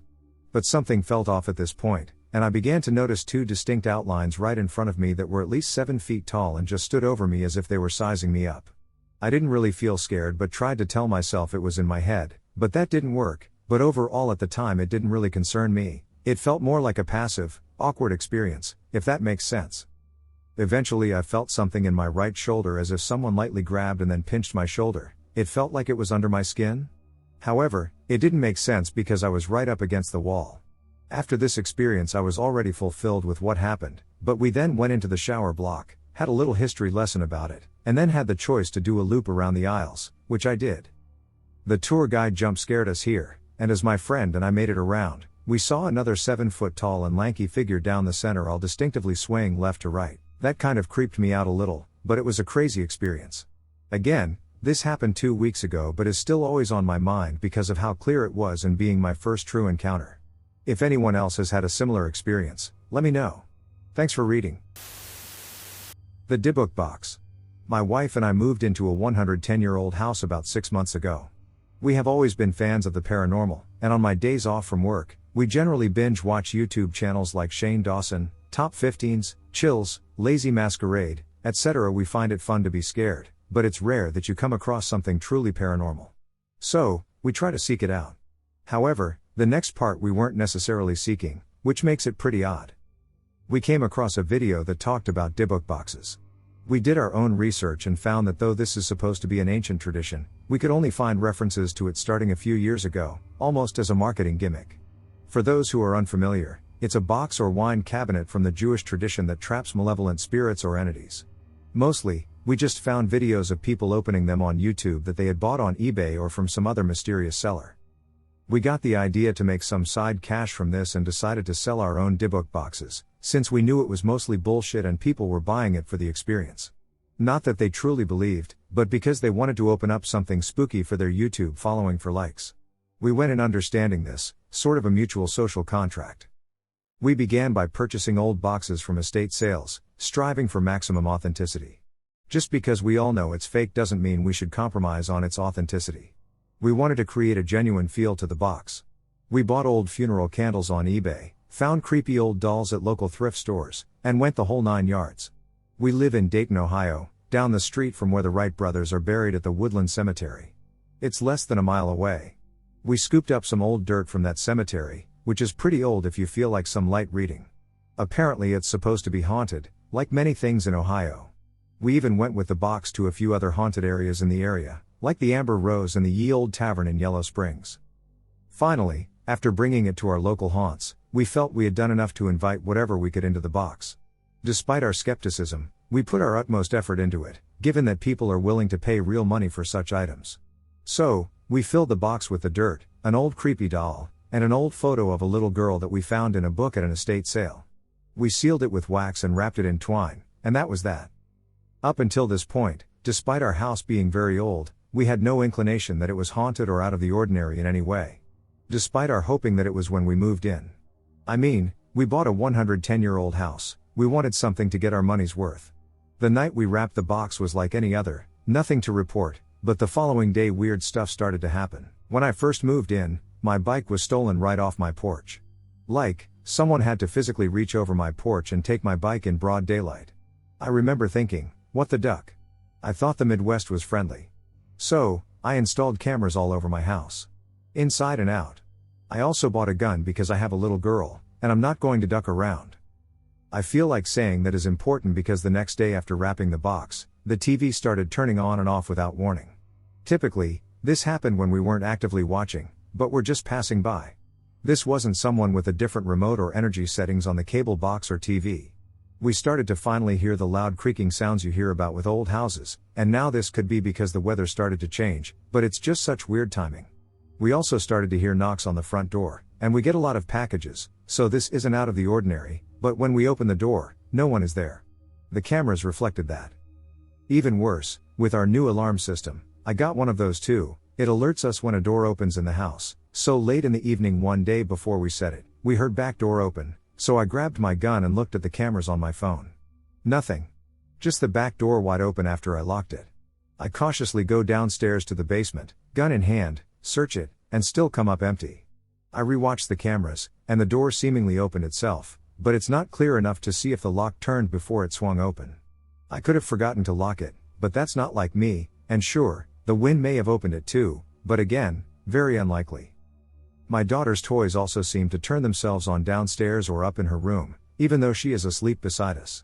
I know kids' toys can do that, but coupled with everything else, it's just a little bizarre. The creepiest thing, though, is what I can see. I have a yucca plant, and I placed it by the window where the stairs up have a 90-degree angle. I can see the window from my bed. We sleep with the door open, and lately I have woken up to see the same figure standing by that window, blocking the light. People have suggested that it may be a shadow or hallucination, but a shadow doesn't get bigger and closer every day, and a hallucination wouldn't be confined to one spot. It's not carbon monoxide poisoning because I have sensors for that with my alarm. This is something that I can very clearly see in the middle of the night. It's boxy, like a fridge. If I blink a few times, it will go away, or if I turn on the lights, I can almost always count on seeing it. It doesn't feel like I'm waking up on my own either. I feel like it's waking me up, like it wants me to see it. Every night or other night, it seems like it gets a little closer as well. I am worried about what might happen if it ever reaches me. So we've had a lot of weird shit happen in our house. The absolute scariest thing that I have ever experienced did happen when I was a bit stoned. Not out of it by any means. My spouse and I were at the end of our night, and we'd, done the deed. This is a night we have the house to ourselves, so nudity isn't a big deal, but we've gotten past the physical and just not put our clothes back on. It's relevant, I promise. So we've smoked, and we're getting the munchies, so he goes to grab some snacks. I'm lying on the bed, and the door is opened about 6 inches, showing the darkness of the stairwell. I'm scrolling on my phone, but out of the corner of my eye, I see a face show up in that darkness, just watching me. I can also see a pale, masculine torso. My immediate reaction is one of complete nonchalance, because this seems like some bullshit my spouse would do. I briefly glance up, assuming it's just my partner acting strangely as usual. However, I notice that something is smiling, leading me to believe they're preparing to storm into this bedroom, leap into my space, and attempt to surprise me. But the face just stays there for a second or two, just long enough for me to think, eh?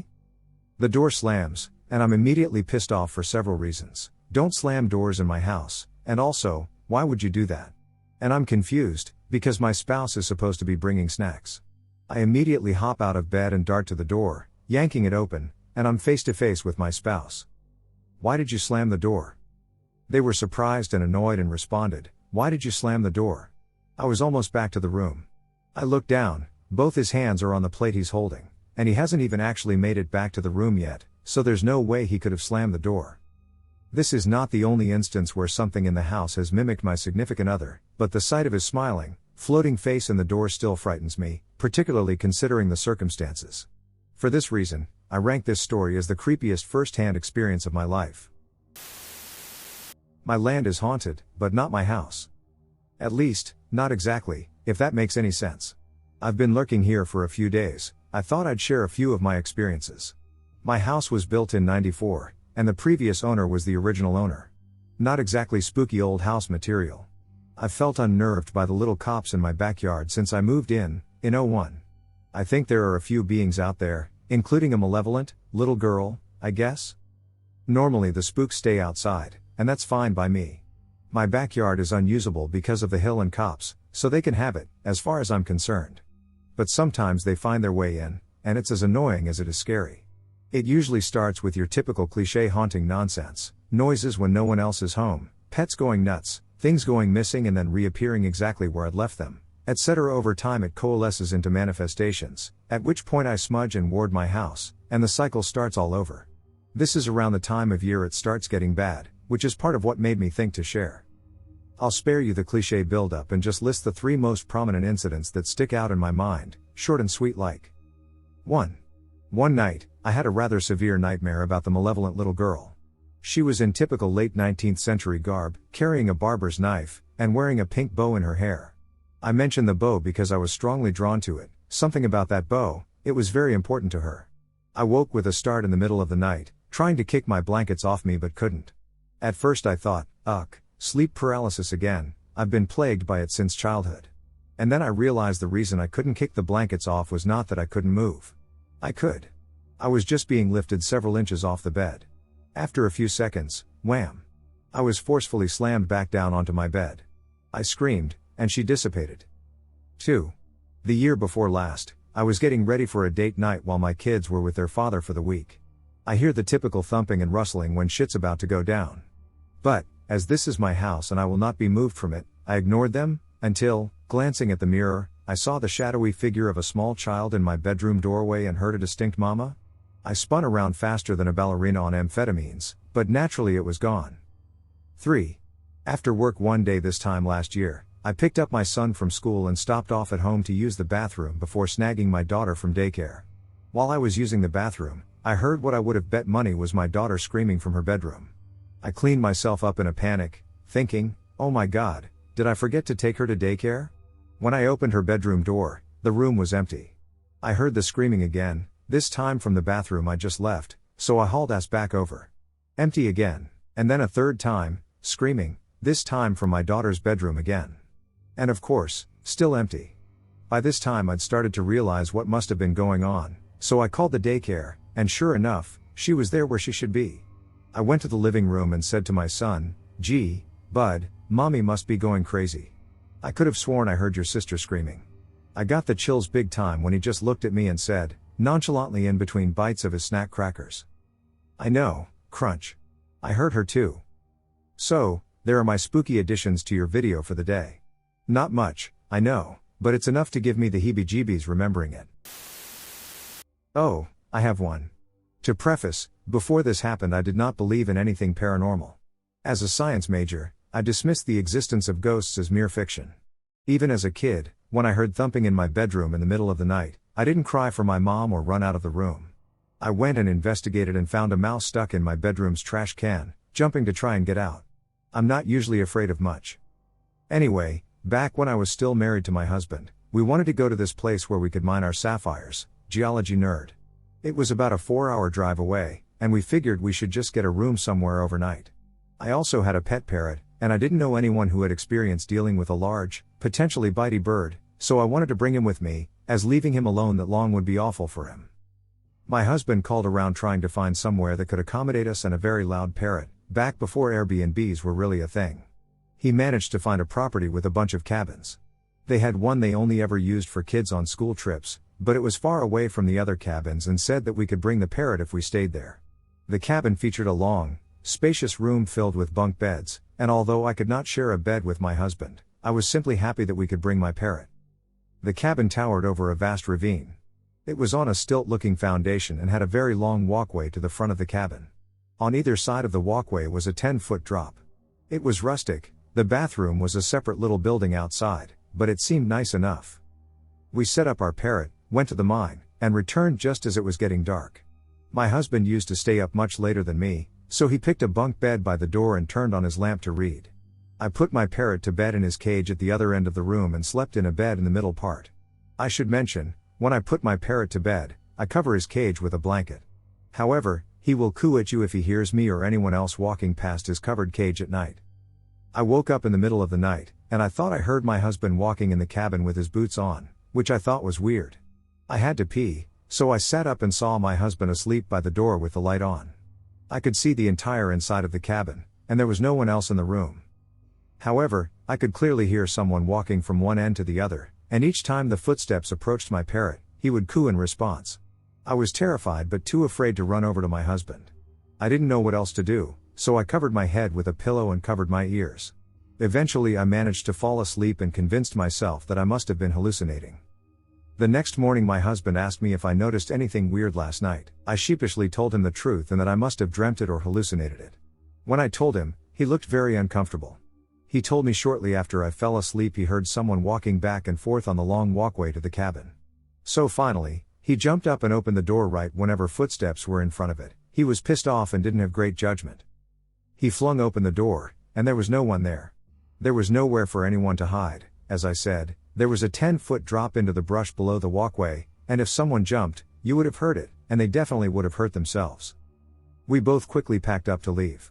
It's the only thing I've experienced that I have absolutely no rational explanation for, and I'm grateful that at least one person in the world genuinely believes me because he experienced it too. No one I've told the story to in the real world has ever believed me. But I know it happened, and it completely changed my beliefs on the paranormal. My encounter with my friend's shadow form. A few years back, I was hanging out with my best friend and my girlfriend. It was my 21st birthday, so the three of us were all drinking booze in my room. A couple of hours roll by, and my girlfriend says she starts feeling tired. My best friend, however, wanted to stay up and chat. So we made a compromise. I told my best friend to just chill in my room for 20 to 30 minutes, and I'd go upstairs with my girlfriend until she fell asleep. Then I'd come back down and hang out with him. I and my girlfriend went upstairs to the spare guest bedroom that we had. We just got the entire upstairs floor revamped with a new carpet, so it was completely empty and devoid of furniture. The space consisted solely of a living room area and a bedroom connected to it, with the guest room's bed serving as the sole furniture. It was completely pitch black upstairs. You wouldn't be able to see without turning a light of some sort on. She and I lay down and started talking, ironically, about ghost stories. She began to tell me a story about how she had a premonition about her grandfather getting injured, and it came true. Essentially, she woke up late one night with her leg throbbing, and her grandfather sustained a leg injury. I began to tell her a story about my grandmother and how I and my sister had experienced some paranormal encounters that were probably related to her. The room I and my girlfriend were in used to contain all of my grandmother's furniture and had a history of things randomly falling off the walls, noises, etc. Just then, someone comes into the room and shines a flashlight on me and my girl lying in bed. It only lasted about 1 second. Whoever it was shined the flashlight on us and turned it off almost immediately. I and my girlfriend screamed, taken by surprise. The illumination from the light revealed the outline of the person, albeit extremely briefly. It was the outline of my best friend. He had longer, curly hair and always wore a hat.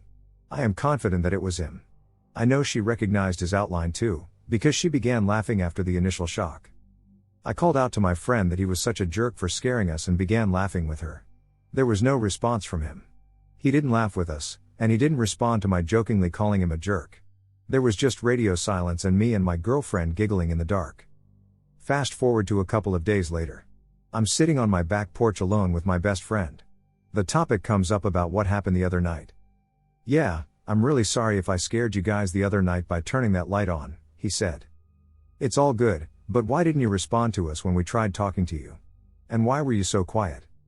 "I didn't feel like yelling," he said. "Why would you have to yell?" I asked. "Because you were both upstairs," he replied. "So were you. Right?" I asked. What he then told me was that he didn't come upstairs. All he did was turn on the lights in the stairwell briefly, because he was trying to turn on my back porch lights. The switches were on the same panel. The stairwell lights would have been visible to us in the pitch black darkness. He figured that it probably spooked us when he turned the stairwell lights on. "So, you didn't come upstairs at all?" I asked him. "No," he said. "What are you talking about?" "I wasn't talking about the stairwell light. I was talking about when you shined your phone light on us." I told him what happened. "I never went upstairs," he replied. "Whoever that was, it wasn't me." This sent chills up my spine. He has been my best friend for over 9 years. We spent an hour straight debating, where I tried to convince him to tell me the truth. I told him there was no way that it wasn't him. My parents and my little sister were both fast asleep, and it was about 3 a.m. I am certain that none of them would have gone upstairs, first because it was empty, and second because everyone in my family sleeps very early. My sister was a bookworm, and my father was a military man. My mother would never bother me with a girl, over. He insisted that he didn't do it. I made him swear on his mother's life that he didn't do it. He agreed eagerly. The thing is, that's not something my friend would do. I know him better than anyone in the world. He is quiet, reserved, and shy. He was also completely sober, as he didn't like to drink. He would also never lie to me for the sake of a prank. 3 years later, he still denies having done it. I asked every one of my family members, and they all vehemently denied being upstairs. This wasn't any surprise to me, because it was his outline that I saw. Hat, hair, everything. So, why do I share about this 3 years later? Because last night I told my coworker this story, and he said something that made my hair stand on end. "So it looked like a cell phone light?" he asked. "Yeah," I responded. "And it went on and off within about a second?" he asked. "Yeah," I responded. "So it looked like the camera flash when a phone takes a picture?" he responded. I went dead silent, trying to process what he said. He was right, and I never thought about it until 3 years later today. Whatever, or whoever, came upstairs might have just been up there to take a picture of me and my girl in that bed. And it wasn't my best friend. Say what you will, but I'd bet my life on it. I know it wasn't him. The next morning, when I asked my sister about it, she denied it. I already knew she would because she isn't the type and wouldn't have done it. But she told me that the same night, she woke up from a bad dream where there was a dark silhouette standing in her doorway. Something wakes me up in the middle of the night. I just came across this community, and I'd like to share what I've got. I'm not looking for anything out of it, I just want to get it out there. My wife and I moved into our current apartment about 2 years ago. The move involved relocating several states away from my hometown to Michigan, but it was not our first significant relocation. The apartments are relatively new, a few years, 10 at most, so what I'm about to explain doesn't really seem typical to these kinds of situations. I've grown up being sort of a skeptical believer of most paranormal stuff. I had never really had anything too spooky happen to me all my life, but after about the first month in this new place, weird happenings started. The first occurrence was during dinner one night. Our downstairs is kind of one big room, kitchen, dining room, and living room all in a long, open layout. We were on the couch munching away, and we heard the, then, mostly organized cabinet doors start to kind of bump open. I don't mean like they were flying open and slamming shut, they were opening just enough and shutting with the tension of the hinges, enough to be heard. We have 2 cats and a dog, and that was my first thought. Looking around, however, revealed that they were all either upstairs or with us in the living room section. My next thought was mice, so the next day I rearranged the contents of the cabinets and bought some traps, which never caught anything. After that, the noises stopped. One morning about a week later, I hear my wife calling to me from the stairs. She wants to know if I'm messing with her. I have no clue what she's talking about, so I get out of bed and walk down to see what she's looking at. The dining table's chairs have all been pulled out, and one of them has been moved about 6 feet from where it sits, upright, and was turned about 180 degrees. We were both pretty spooked, but I played it off like maybe the cats had made it wobble or rock or something, and it almost fell over. Nothing more happened for about 3 or 4 months besides some creepy vibes and our pets frequently staring at what we've come to call the creepy things in the corners or under the stove. Our cat Jeff will sit for hours and stare under the stove, watching the crack between it and the floor. I still haven't told my wife what happened to me directly. I was coming up the stairs to bed one night with only the flashlight on my phone to illuminate the way. As I reached the top landing, I saw a flash of an outline of a person, kind of right before I blinked. I jumped a bit and turned on the hall light, but nothing was there. A similar thing happened a few weeks to a month after that. As I was lying down to go to bed, in that fraction of a second before I fully blinked, I saw a face with an exaggerated grimace right in front of me. I tried to pass it off as me being tired and sleep deprived, but it rattled me a little. Over the next few months at night I would wake up at night and would hear things kind of rustling around our apartment or room sometimes, but I tried to rationalize it away as our pets. We started to lock the cats out of the bedroom at night because they seemed to be getting more active then. Just a month or 2 ago I was woken up and could have sworn I saw someone or something much larger than any of our pets leaning over my wife's dresser. I was up and at the light switch in about half of a second, saying, "I saw something in here," waking my wife up and spooking her too. I was ready to start swinging, and I had an empty glass from my bedside in my hand for extra impact. There wasn't anything there. It's been about 3 months since anything serious has happened. I haven't been woken up in a while, but the creepy vibes we and our pets seem to get are on the increase. I'm just kind of worried that it's all in our heads and that I might accidentally wake up one time and throw a punch at my wife in my semi-conscious state. The shadow who strangled my dad's grandfather. It was a sunny day outside when my dad and his 3 brothers went to visit their grandfather. His house had a small apple orchard in the backyard. You could still see the apple trees to this day. Although the last time and the first time I had seen his grandpa's house, the trees were dead and twisted. My dad and his brothers sat at a small table in the kitchen while their parents spoke with the other adults in the living room. They were clicking away at viewfinders, holding the viewfinder up to the light emitted from the kitchen window. Their grandfather came into the kitchen and asked, "Would you kids like some apples?" My dad enthusiastically said yes along with his brothers. The apples were always fresh and delicious.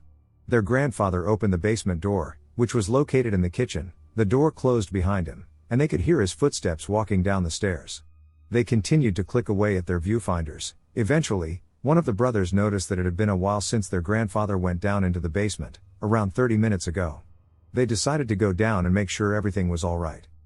My dad walked over to the basement door and opened it. He took one step down past the door. As his foot hit the first step, he heard a roaring, deep laughter. My dad called out to his grandpa, and he could hear his grandpa's voice say, "Let me go. Let me go." My dad rushed down the stairs, and on the wall were 2 high-definition shadows cast upon it. My dad's youngest brother followed him down the stairs and stood on them, holding the railing and watching the wall and the shadows almost as if in shock. My dad yelled, "Grandpa." My dad, believing it was a prank, looked around the basement. There was a white sheet that was hanging up down there. He was sure that behind it he would find out what was making the shadows on the wall. He lifted the sheet, but nothing was there. He looked down, and there was a crate of apples lying on the floor. My dad turned around and walked up to the shadows that were cast on the wall. The largest shadow's entire size did not fit on the wall. My dad says that the size of the shadow would have made it at least 2 to 3 stories tall. As he looked closer at the shadow, he could see each long, individual strand of stringy hair that hung on its arms. Its body was thin, almost like the body of someone who you would have seen in the pictures of Auschwitz, while also with defined, thin muscles in its arms. Its head had huge horns leading backwards, and the head was that of a goat. It held the shadow of his grandfather in its hands, holding him at his waist and shaking him while laughing. His grandfather beat at its arms, screaming to be let go while it shook him like a doll and laughed. My dad's youngest brother yelled, "Let my grandpa go. Let my grandpa go." The shadow seemed completely unaware of them being there. My dad and his brother went back upstairs to get help. His other two brothers, who were too afraid to go downstairs because of the sheer sound of its laughing, followed them into the living room. This was during the time when kids should be seen but not heard. Everything that they said was ignored as kids trying to get attention or their imagination. They went back into the kitchen and sat silently. They were at a loss for how to proceed. Thump, thump, thump, they could hear footsteps coming up the stairs from the basement. My dad prepared himself to see the true form of the shadow before them. The door opened, and it was their grandfather. He held a crate of apples in his hands. My dad ran up to him and lifted his shirt to check his waist and stomach. He asked him, "Grandpa, are you burned? Are you burned?" His grandpa looked down at him and laughed and said, "Why would I be burned?" My dad looked up at him and said, "Grandpa, you were in hell." Later on, the grandpa shared his experience when he was in the basement. He went downstairs to grab an apple crate. He thought he heard my dad's voice clearly yell "Grandpa." So he turned around for a moment to see if he was there with him. No one was there. He was a bit spooked, and so he started to walk up the stairs. That's when he heard, "Let my grandpa go." This really spooked him, so he tried to quickly go back upstairs. He believed he was down there for only a couple of minutes. When he met my dad and his brothers upstairs, they had a certain look on their faces. My dad ran up to him and lifted his shirt and asked if he was burned. Later on, when he became very ill, he told my dad that he was worried about what was going to happen to him when he died. For a while his life story was kept in the dark from many family members. In fact, his life was so secretive that some family members believed he was part of the mafia in his past. When I found out what he had done at times in his life, I found out why it was kept a secret. Something happened. Again. Where I live is a very old house. My apartment is ground level, and my neighbor is above me. Old landlords' houses in Dublin are basically two levels, with the top level being accessed from a main set of maybe 20 steps up, where the landlord would have lived. My entrance is through the garden, with my door to the side of these steps, where the scullery maids, etc., would have cooked and probably lived too. When you enter my doorway, we have a little hall and a small door to the left that would be a kind of basement room directly below my neighbor's outdoor steps. To the right is a long hallway with my bedroom on it, and directly facing it is a spare bedroom. It is a huge apartment. Since I've moved in last year, I get bad vibes from the spare room, so I mostly avoid it and let my girlfriend do the cleaning, etc., if we have guests staying over. A few months ago we both witnessed something that creeped me out, but not to the extent of 2 nights ago. We were both chilling in the living room watching TV at night, and we had some of my clothes drying on, like a clothing rack in front of us. One of the jumper sleeves raised itself into the air and then dropped again, like if someone was packing a suitcase and they pulled a sleeve right out to fold it. There was no breeze or draft, etc., as all the windows were closed, and nothing else moved at the time. We both looked at each other to acknowledge we both saw it but continued watching TV. It was effing weird. Sometimes at night when I'm turning the lights off, as I sleep later than my GF, I feel something watching me in the darkness. 2 days ago my girlfriend told me that our landlord's family has lived in the house for over 200 years. He's a very odd man, so I tend not to get along with him that much, and so I said some shit about him lightheartedly, about him being weird. That night I went to bed quite early for myself, which was at 11:40 p.m. My GF had college the next day, so she was asleep already. I was lying in bed with the door closed, scrolling on my phone, when I heard the doors start to open and close. They're heavy old wooden doors, so they creak when they open and close.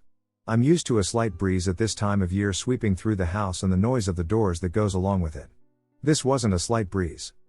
The noise persisted for what felt like 10 minutes, leading me to consider that my girlfriend might have left the bedroom window open, which she never does. Perhaps that was the source of the noise. The doors were banging shut and opening again constantly as soon as they would open or shut, which I've never heard before while living here. That's when I heard something walking in our hallway. We have carpet flooring in each bedroom and in the hall. I could hear footsteps trudging along the carpet from the spare bedroom and into the hall. This continued for around 5 minutes as I was getting more freaked out at the sounds I could hear, to the point I rang my little sister, who lives with our dad, and told her someone could have broken into my apartment, as the spare bedroom window faces into our front garden. I grew up in a rough neighborhood, so it's natural for me to keep a weapon near my bedside. In this case, it is a little hatchet. I didn't want to wake my GF just in case, and I told my sister if I didn't message her in 5 minutes, something had happened and to send my dad up straight away. I built up the courage to open my bedroom door into the pitch black hallway, and as I turned on the hallway light, everything went silent. There were no sounds of doors banging, creaking, or footsteps. The spare bedroom has a computer table with a desk chair that is always underneath it. The chair was out from under the desk and facing me. At this stage I still half believed someone had broken in, maybe it was just to keep my adrenaline pumping for fear of it being something else. I went room to room turning the lights on and waiting to find someone or something in one of the rooms. I found nothing. No windows open. Nothing. I kept all of the lights on and went outside to have a cigarette to calm my nerves and text my sister. I prayed outside for my deceased family members to always watch over and protect me, and I went back to bed, making sure to keep my bedside lamp on. I didn't put the hatchet down until I was in bed. I was effing freaked out. Within 20 minutes, I heard footsteps again in the hallway. They lasted for some time, and when they stopped, I finally went to sleep. On a side note, one of my neighbors has a black cat. I don't know which neighbor, though. But he has started to come into my apartment through the back garden window as I leave food out for him, etc. We bonded since I have no pets here and both of my dogs passed away a long time ago. For some reason he always walks into that spare bedroom. I'm beginning to hate this place. I thought we only had one ghost. I grew up in a rented house that had farmland. The owner of the land came often, as he had a home on the property that he considered a sort of vacation home. He liked me and my sister and let us run around the property without issues. Even let us into the barn as long as we didn't mess with anything. We went in and out of the barn from time to time, playing hide and seek and such, until we started hearing weird noises. My sister was fairly young, and I was a jerk older sister that liked to scare her, so I told her there was a ghost. She pretty much refused to go in the barn after that. At least for a few years. To be fair, I did think there was a ghost on the property. Sometimes weird things happen without any explanation, like our dog would bark at nothing. The chickens would get spooked randomly. Doors opening and shutting on their own. Especially this one gate with a specific type of latch that most of my friends had a hard time figuring out how to open when they came over. To say the least, it didn't just push open. My mom always calls them angels and demons. She's pretty religious, so she refused to call it a ghost. I just called it our ghost. It was harmless, honestly, it didn't really mess with us in ways that seemed harmful at all. Sometimes I even thought it was looking out for us. We had cats that ran off from time to time but somehow always made their way back home. Or when my dad's truck door slammed, making him jump when there was a rattlesnake under his car. Basically saving him from getting bitten. Even this one time the fridge door opened when I was home alone, making me look out the window next to it and see an accident on the road near our house. This story isn't about that ghost, though. This is about one I didn't know about until we did something dumb.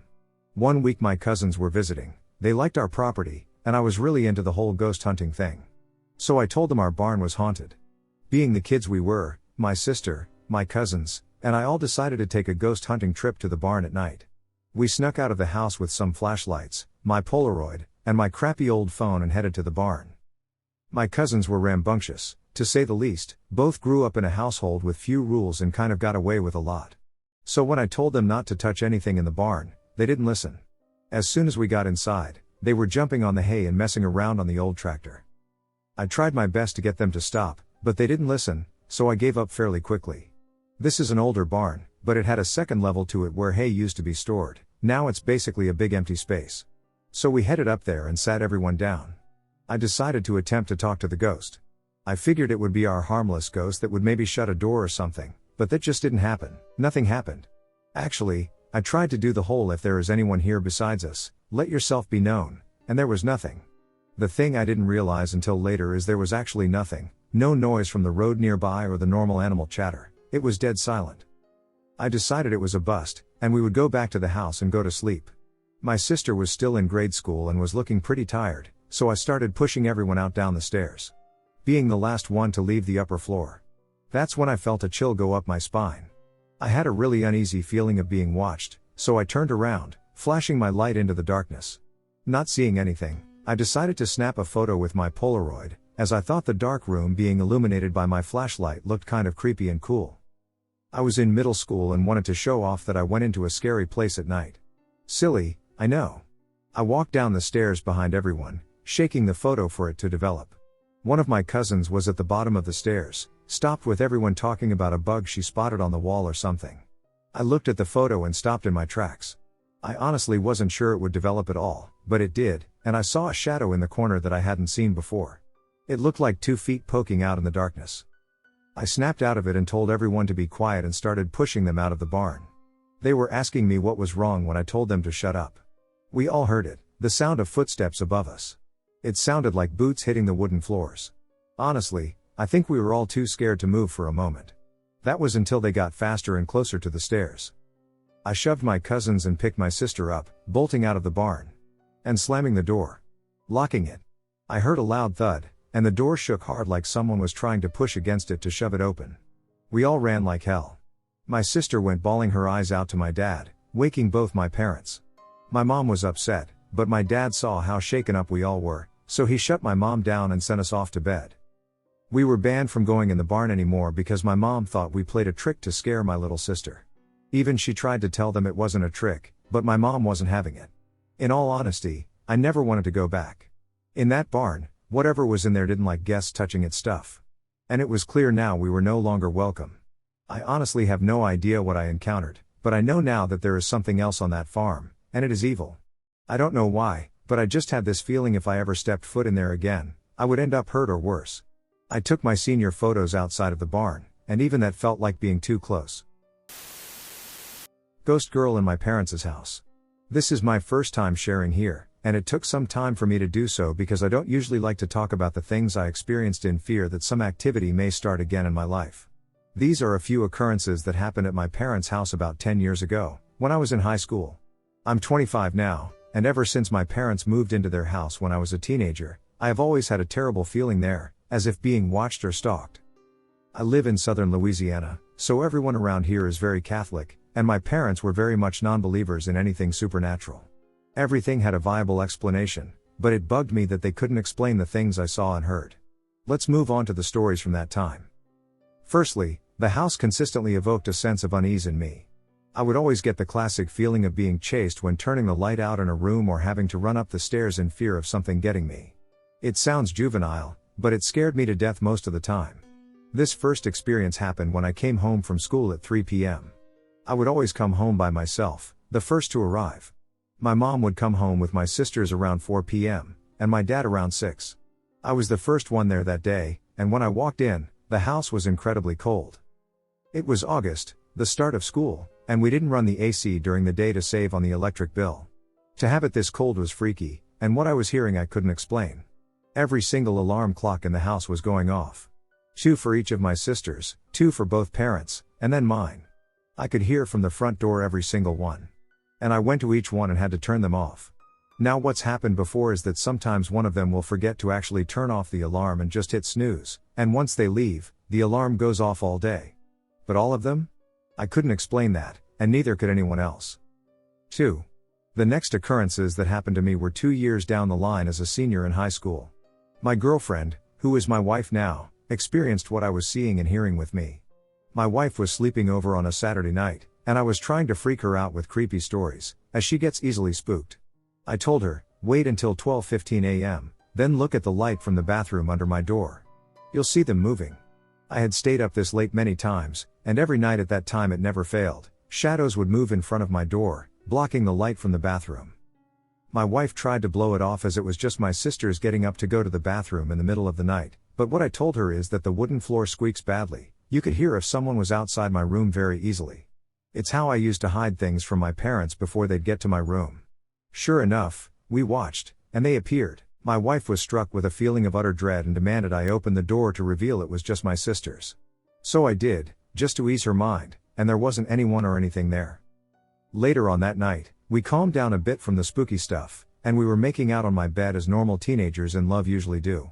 It was silent in the house, and as we were kissing, we heard a strictly female voice whisper into our ears, "Hate." We both instantly froze in fear, and for some reason we can't explain, we looked at my closed closet door, which I was always afraid to go into or leave open. That door stayed shut, and I knew that whisper came from there. 3.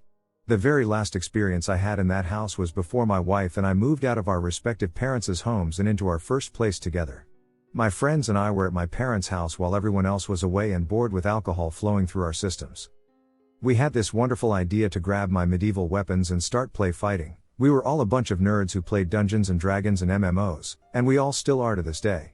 Well, to make a long story a little shorter, one of my friends went to hide in a room we called the bonus room because it was a room my parents got with the house that had no real use, but my dad made it into his personal man cave. Well, the closet door in that room has 3 huge holes in it, supposedly from the previous family we bought it from. They had young girls who played cruel tricks on one another, and one day one of the girls locked her younger sister into that closet, and the only to get out was to bust through the thin door and grab the doorknob.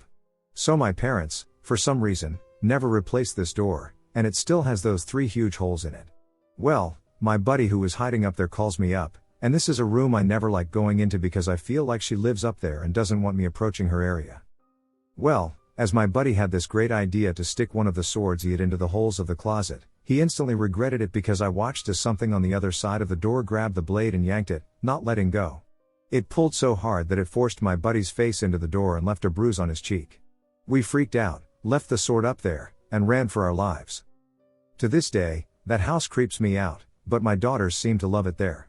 There has been no activity since I left, but I feel nothing has changed. She is still there but has no one to torment. I don't want to live here anymore. So I have lived in my house for around 5 years now. When I first moved in, everything seemed fine. The home doesn't have any creepy history. It is located in a nice, quiet neighborhood, the perfect place for a family of 5 to live. I was hopeful that the experience in this home and neighborhood would be better than in my last home. This encounter occurred a few months ago, so please forgive me if it reads a little disjointedly. Okay, here we go. One day I was left home alone while my mom and siblings went up north to visit my cousins. I was on the 2nd floor, cleaning my room and listening to music, which was pretty normal for me. I am going about my business when I hear a loud bang and what sounds like footsteps walking on the 1st floor. I thought my family had returned, which was odd since they had been gone for about an hour and a half, and it took an hour to drive to my cousins. I walked out of my room, over to the railing that overlooks the living room and kitchen. I called out to my mom. I received no response, so I called out a few more times. With no response, I went back to cleaning, figuring I was just hearing things. I was cleaning for a few minutes before I heard some shuffling and footsteps downstairs. At this point, I was freaking out just a little bit. I feared someone had broken into my house. I couldn't remember if I had locked the front door. I grabbed my phone and left my room. I started video recording as I walked down the stairs, calling out to whoever could be there. I walked around the 1st floor and found nothing. I stood in the kitchen, everything in its place, and waited before I heard a door slam shut and footsteps on the 2nd floor. I walked back towards the front door, noticing it was still closed and locked, but the basement door, which had been open, was shut. I opened the front door and then the glass storm door. Now a quick side note. The storm door is really heavy, you also have to push or pull it in order for it to close properly. I was sitting outside, petting my cat and calling my mom, asking her if she could come home because something was going on. She told me that she and my siblings would come home. I hung up and continued to sit on the porch, figuring it would be the safest place to be. As I'm sitting there, my cat looks up suddenly, her ears pulled back. She was looking behind me at the door when I heard it. The glass door makes this loud noise. The sound it makes when it is pulled closed. I immediately got up and went back inside. In retrospect, it was not the smartest decision. I sprinted into the office, which is next to the front door. I grabbed the house phone and my cell phone. I called my mom again and prepared the house phone to call 911. I hid out of sight all the while I could hear things being shifted around, footsteps, and loud banging sounds coming from all around my house. This went on for around an hour longer, having already been happening for 4 hours before that. When my mom got home, we all started searching the house. I was upstairs while my mom and siblings searched the basement. I heard 3 of them come back upstairs and walk to the kitchen. I was then called downstairs. When I got to the kitchen, my mom asked me if I had moved anything there. I said no because I had only been in the kitchen once since being home alone. Everything in our kitchen had been moved around and arranged on the middle island. Someone had stacked some items on top of each other and pulled them away from the wall. I had no explanation for this. We knew at this point that it couldn't have been an actual person since no windows were broken and all the doors leading to the outside were locked. We went to the backyard to search around the house when we noticed something else. Under our back porch in a gated area for pool stuff and outdoor equipment. It takes a lot of force to open the gate, more often than not requiring more than one person to open it. The porch door was wide open. So we all went back inside, checked all the locks, and kept most of the lights on for the rest of the night. It is truly one of the scariest things I have ever experienced. Small town memories, shadow person. The town that I lived in had a tri-state tornado tear through it in 1925. After the tornado passed, only 3 houses remained. I've only been to one of these houses. It belonged to a buddy at the time. I went over there a lot. This was when Guitar Hero was super popular, and that's all we played. Now his house was super creepy, and I know it's haunted. I even had a cousin come visit and sleep over there. I was grounded, and even he came home and asked if it was haunted. The reason being, when you try to sleep, you hear angry whispering, like 2 or 3 people fighting quietly. Now add that in with the occasional banging on the stairs, scratches coming from the basement door, and the dogs randomly getting scared out of a room or watching nothing. You have a mess of scary stories to keep you spooked round a campfire. I'll share my experiences in the house later. Right now, I want to focus on a certain kind of fear, a fear I have never encountered again. My buddy, a mutual friend, and I were sleeping in my buddy's room. We never do this, as the living room has a bigger TV, but after a night of shenanigans, we ended up in the room. My friend was at the foot of the bed playing Xbox, while I lay on my back on the other side of the bed, and our mutual friend slept against the wall. There is a mirror on the closet door that is next to the TV right across from me. I remember watching shadows from my buddy's game go back and forth. Then it stopped. The shadow. It stopped in the mirror. It looked like it was moving like a person, shaking its head. It was pitch black in that spot. I was going to say something to my buddy, but before I could, this thing reached its hands out on either side of the mirror and pulled itself out. I watched as this thing crawled its way out of the mirror and crawled on the ceiling directly over me. I couldn't see anything about it. It was a pitch black, human-shaped thing. It stopped right over me, and it started getting bigger. It took me a bit to realize it was getting closer to me. All I saw was this thing's head where its face should have been. I couldn't move, I couldn't breathe, I felt a tear on my face, and I knew I was going to die. All I saw was darkness. Then I heard a thump and a flip, the light turned on, and the thing was gone. I didn't even blink, it was just gone. I started hyperventilating. I started freaking out. I was crying harder than I ever had in my entire life to that day. My buddy picked me up. He flipped the light, he saw it, he jumped over it, and he saved me. I didn't put this together at the time I was freaking out. Then he slapped me like 4 times hard.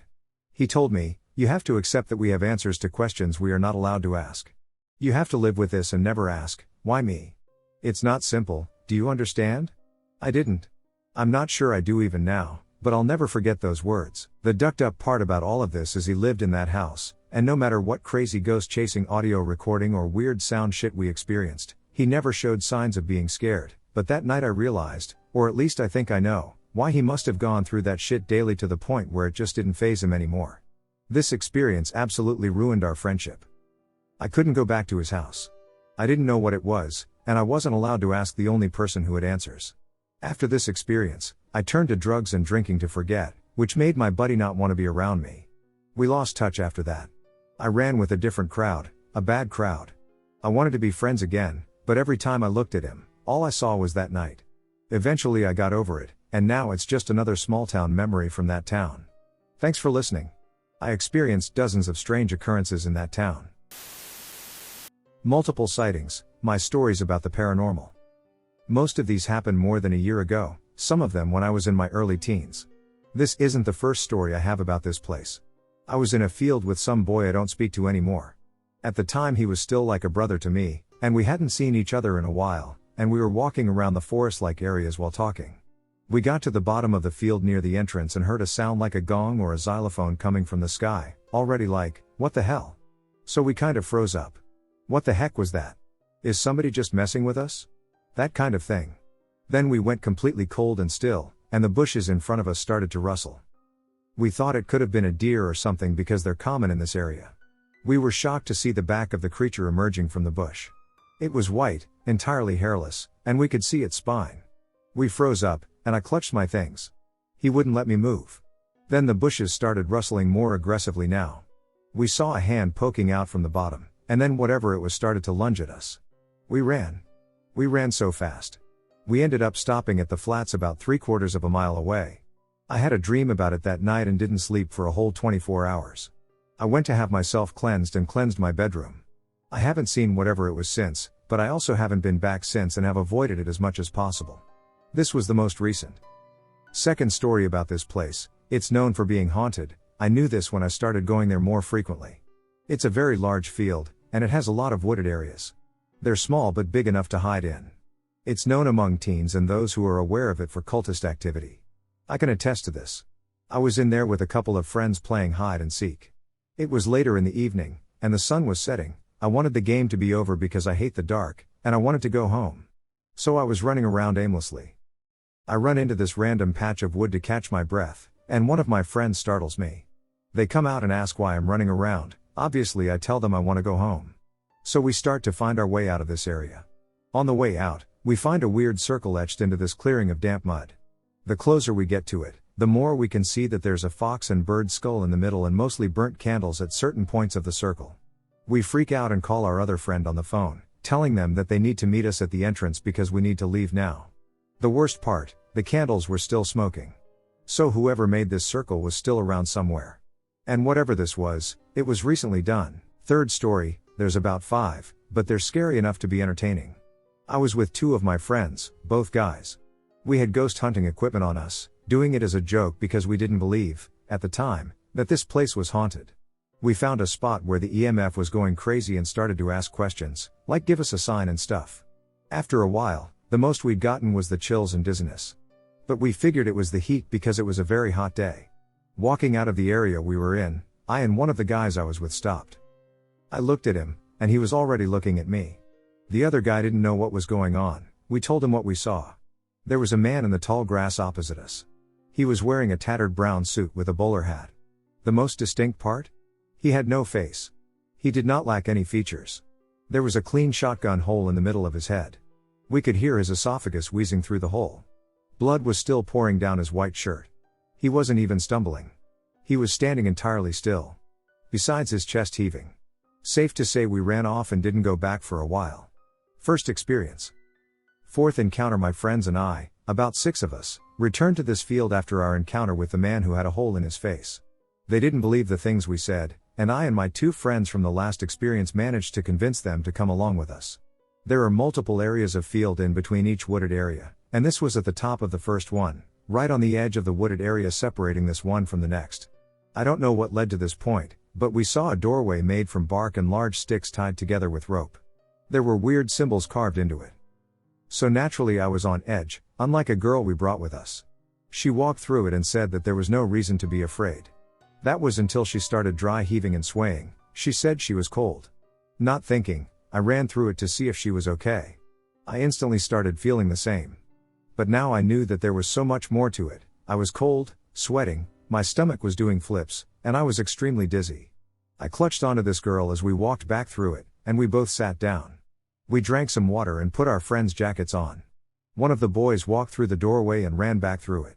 He said he saw a dead bird and started freaking out because he hates the sight of blood. Understandable. I don't know if this was paranormal, but it was weird as hell. This happened about a year ago when I was 16 at my friend's house. I was at my friend T's house while her family was out, so it was just the 2 of us. Her house wasn't quite in the middle of nowhere, but it was close to it. At the time of this encounter, it was around midday.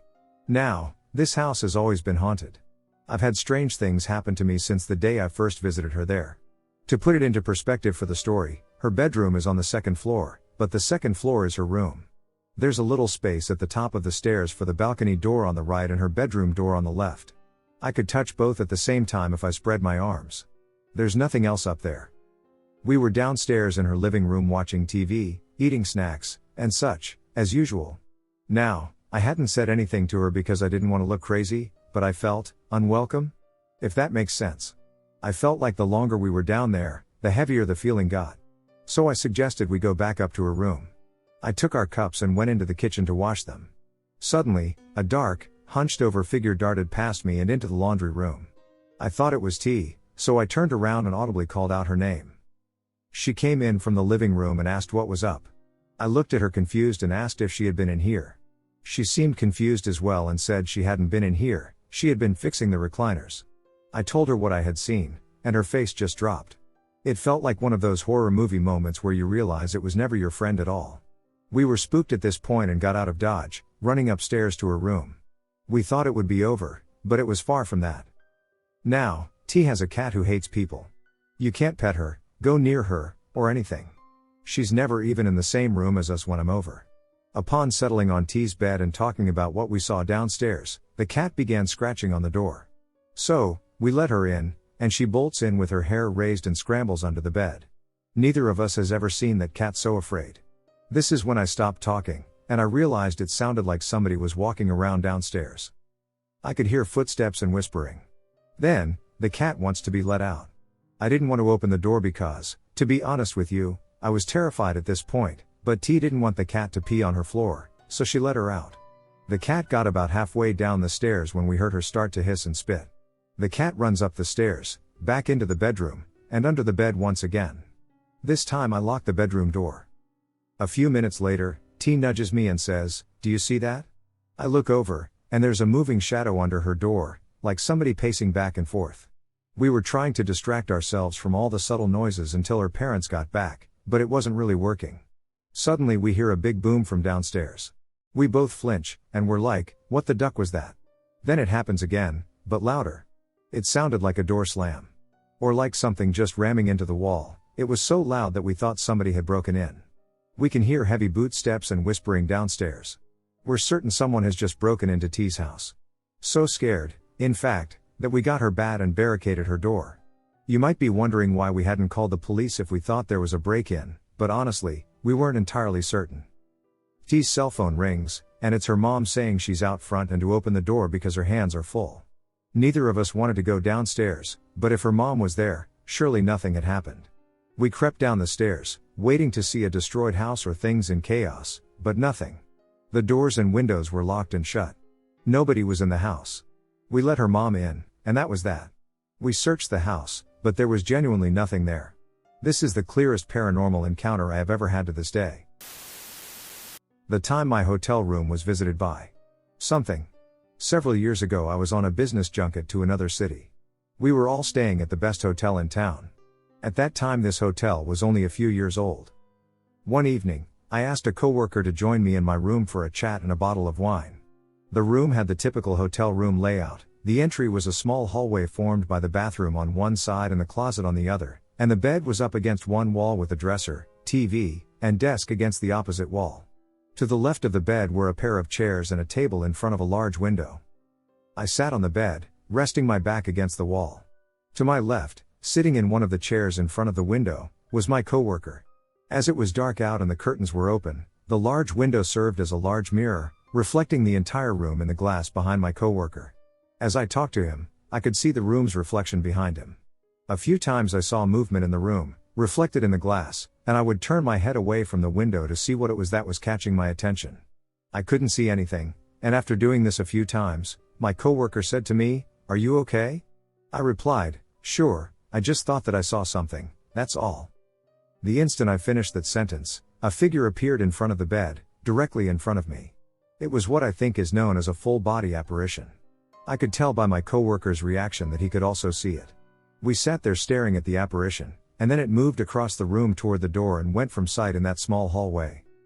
My worker said to me, "Did you see that?" I was in a bit of shock, and I didn't know what to say without looking foolish, just in case, so I said, "Did I see what? What did you see?" He described exactly what I saw. I saw a transparent figure, not a solid, full body. I remember there being some color, but I can't remember exactly what. As it was a hotel, I said, "I'm not staying in this room tonight. I'm going down to the desk and getting another room." My coworker, whose room was down the hall, said, "I'm not staying on this floor tonight, I'm going with you." Then he said that before we go down to the lobby, he wants to go to his room to get his dog, as he didn't want to have to come back up here again after booking another room. But first we had to get out of my room, and the only way out was through the area where we last saw this thing. Very freaked out by this point, we made a mad dash for the door and flew out into the hall. We didn't see anything as we desperately made our way out.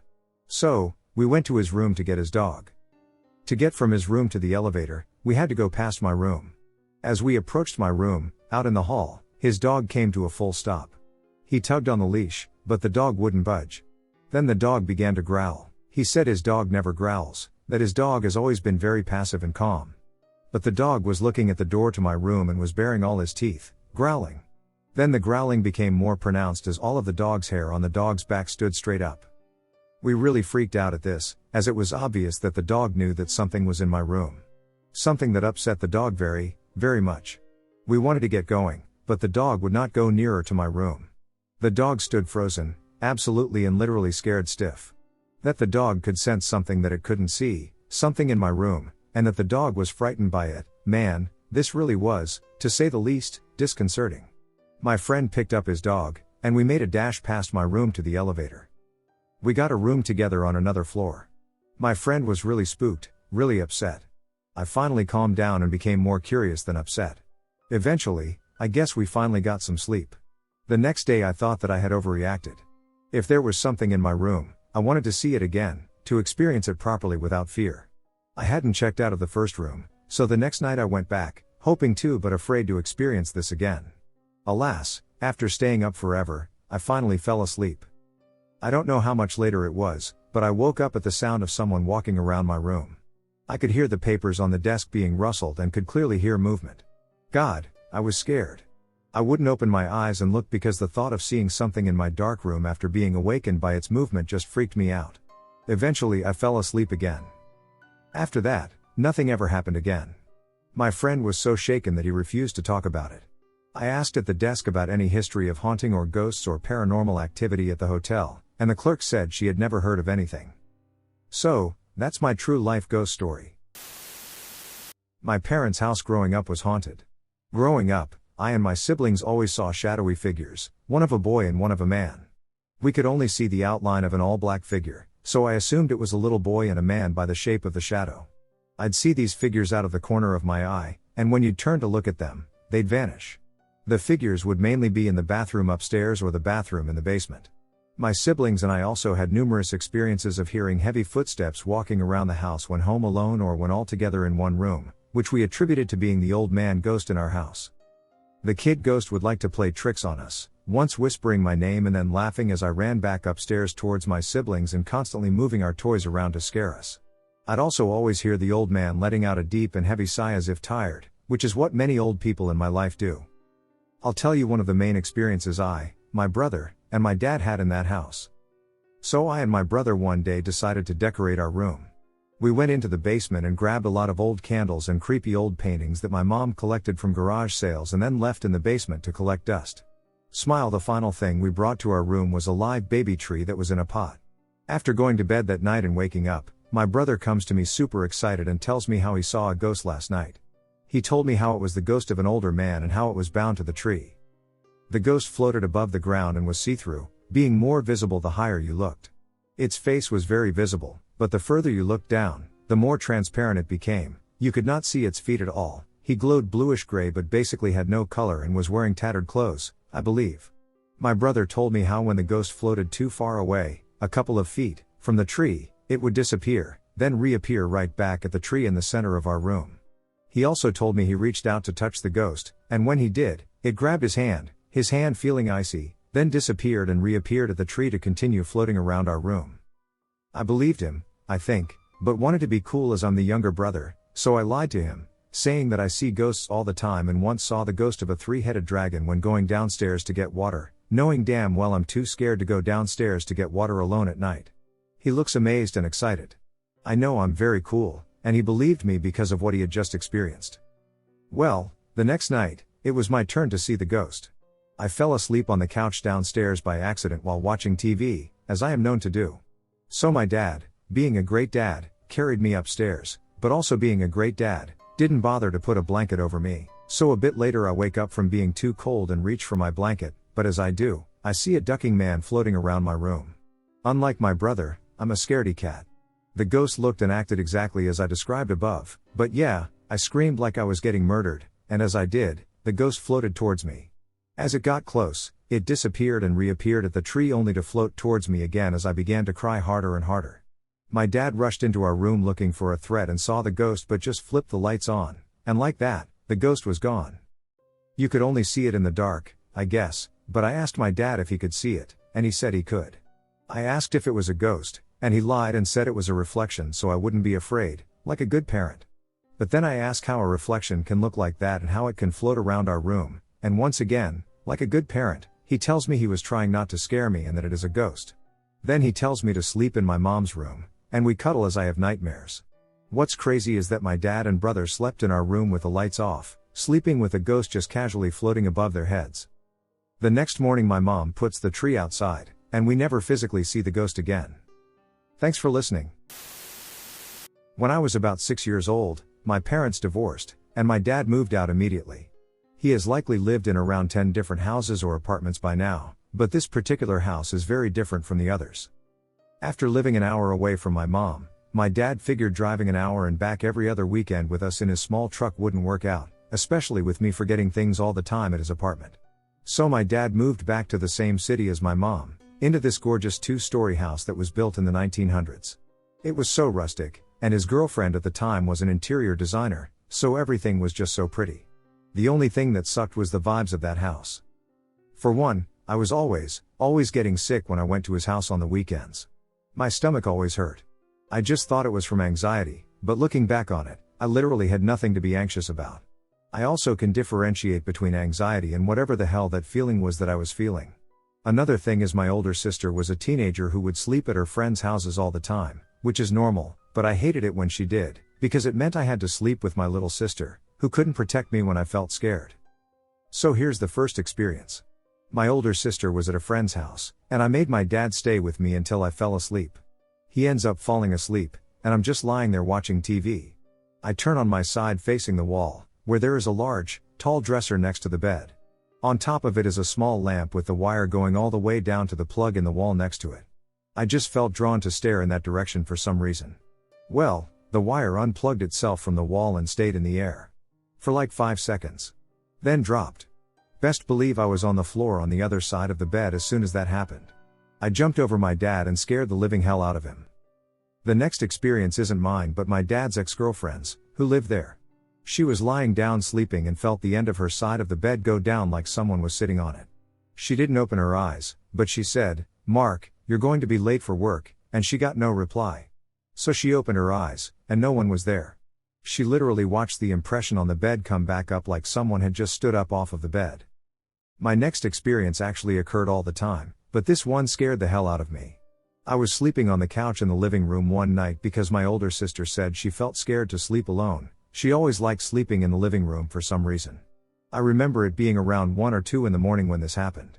I heard someone walking down the stairs, so I picked my head up and waited for the steps to stop so I could see who it was coming down the steps. The steps didn't stop for a while, and I was so scared that I didn't move. My reaction was to close my eyes and not move because, for some stupid reason, I thought that if I did that, then no one could see me. It sounded like someone was just going up and down the steps over and over and over until it just stopped completely. My sister was asleep on the couch next to me, but it didn't wake her up. I also didn't want to say a word because I thought whatever was there would realize I'm up, and I was deathly afraid of it. I didn't sleep until the sun came up the next day. The next experience was in winter, and I remember my family being outside by the fire pit and my dad having some cookies in the oven in the house. I remember him telling me to go get them out of the oven, and I know I told him I didn't want to because I was scared to go inside by myself. But he made me go anyway, and as soon as I walked in, I heard what sounded like a heavy ball rolling back and forth across the floor upstairs. I thought it was my dad's girlfriend moving furniture in their room, so I walked over to the bottom of the stairs to see what it was.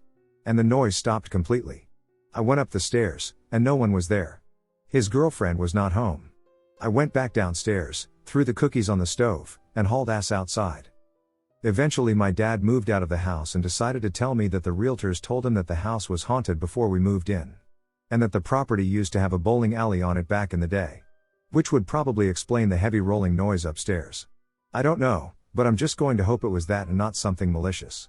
Another thing is that when I was in the shower helping my little sister, she has Down syndrome, and she needed help showering since we were really young, I always felt that someone was watching us every time we would shower. I just felt so creeped out in that house. My brand new house was haunted. In the year 2000, my family and I moved into a brand new house that we had built. It was in a basically new part of a subdivision. We literally were the only house back there for some time. These events happened randomly over a period of a few years, from 2002 to 2005. The first thing I remember happening was I was lying in bed one night. The house had an open concept, with 20-foot cathedral ceilings, meaning you could literally hear everything downstairs. We had hardwood floors put in our foyer a couple of years after moving in, so whenever somebody walked through there, you could hear the wood creak. I was lying in my bed when I heard footsteps walk across the hardwood floor. I figured it was my dad, who would normally get up and grab a glass of water or something. He walked kind of heavily, and the footsteps sounded just like that. The footsteps continued on through what would be the dining room and into the kitchen, but they didn't stop. They kept on coming into the living room and started up the stairs. The footsteps then walked past my door and into our bonus room/game room, which was over the garage, and then stopped. They ever exited, I was spooked, but then I just kind of let it go and fell asleep. The next day I asked my dad what he was doing upstairs last night. He told me he never got up. I was totally confused. Who was walking around the house in the middle of the night? Strange things started happening from that point. I always slept with my door shut, and sometimes I would literally open it completely, the knob would turn, and the door would swing wide open. Another time I was just on the verge of falling asleep when a deep voice said, "Hey!" And I shot up expecting to see my dad, but there was nobody there. My dad would frequently smell the perfume of an old girlfriend he had in high school, who committed suicide sometime in the 80s. He would swear my mother never wore that scent, and he would always say it was her. Another time he was on the chair watching TV when he said a woman in 19th period clothing walked out from my brother's room and into mine. The final thing that happened was when I was a junior in high school. I was on my way home from basketball practice. My friend's dad was the coach and was giving me a ride home. As we were coming down the street, we all saw a large man walk down off of my front porch and around to the back of my house. My friend's dad, who was a pretty tall and strong man, said, "Was that your dad?" To which I replied, "No." After pulling into my driveway, he told us to stay in the car. By that time, my dad had walked out, and they both went around to the back of my house and came back around a few minutes later. They both found nothing, and my dad kept saying that somebody kept knocking on the door, but when he would answer, there would be nobody there. Always 3 knocks. After that nothing ever happened again. We ended up moving out in 2007. The mirror. I'm a 33-year-old female, and this happened when I was about 16 years old, back in 2006 or so, back when I still lived with my parents. Their house was huge, with the bottom story being bigger than the top and the stairs being right in the middle of the floor plan, with 2 stairwells leading up to a landing, one on the side of the front door and living room, and the other on the side of the kitchen. After the landing where these stairwells met, another stairwell led right upstairs to a wraparound upper floor with a loft. Well, on the wall of the landing before the final stairwell hung an ornate mirror. Now, onto the story. I grew up in a family that was pretty large. I guess this is a given, seeing as my parents were Mormon. I'm not part of the church anymore, but that's besides the point. So because our family was pretty big, with 8 kids total and 5, including me, living at home, there was a lot of noise and laughter and running up and down the stairs and the hallways going on in the evenings on weekdays and all the time on the weekend. You know, just happy family vibes. Lots of people are enjoying themselves. Well, most of the time. See, the mirror that hung on the wall of the landing always felt, well, there's no other way to say it really, just off. In fact, it felt so off that it would ruin the vibe a little bit. Like I'd be chasing my sister playing tag or something, and I would feel a cold chill right up my spine when I passed the mirror, accompanied by the feeling that somebody was watching me right out of the corner of my eye. It got to the point where every time I would pass that mirror, I felt compelled to look at it, like I was trying to catch whoever it was in the act. I knew logically this didn't make any sense, but it didn't stop me from instinctively doing so. Most of the time afterwards I would go back to whatever I was doing and just move on with my life. However, sometimes I would lie awake at night wondering why that mirror spooked me so much. And it just got progressively worse. In fact, it got to the point where I told my mom that it scared me and I wanted her to take it down. Now, my sister, 2 of my younger brothers, and my dad happened to be present for this conversation, and when I said this, all of them just kind of stared at me. An uncomfortable silence followed. When I asked what was wrong and why they were all looking at me like that, my mom finally spoke up, telling me she felt the same way about the mirror. One by one the rest of them began to agree with her. I asked them if they had talked about this before or told each other anything before, and all of them shook their heads. My dad said me bringing it up freaked him out, and everyone else agreed because no one had said anything to anyone else about it before, and here I was voicing everyone's fears. That's when I knew that my bad feeling about that mirror was spot on. My mom took it down immediately, since we were all in agreement that it shouldn't stay there. Out of curiosity, I asked her where she got it in the first place, and she said she didn't remember, Which was weird because my mom has a really good memory, and most of the things she owns have some kind of origin, like they were passed down to her by my grandma or she got a really good deal on them at a yard sale or something like that. I found this just added to the mirror's scariness. A few weeks passed after my mom threw the mirror out, and I was starting to forget all about it. I invited some friends over to spend the night, and we were all talking and laughing, and then my friend, let's call her Brittany, asked me where the mirror was. My other friend, who we'll call Leah, was like, yeah, I noticed it was gone, too. Did it break or something? I shook my head no and told them that my mom got rid of it, but I didn't tell them why. Brittany and Leah exchanged a look. Then they both spoke, and what they said next sent literal chills down my spine. Brittany, oh, I'm so glad. I always felt like someone. Leah, was watching you in that mirror. Brittany, yeah. They both laughed it off a bit, but it didn't seem like they found it genuinely funny, rather like they were trying to calm themselves down. I told them that we all felt the same way and that's why we threw it out. Their eyes got wide. Well, I'm glad it's gone, then, Leah said.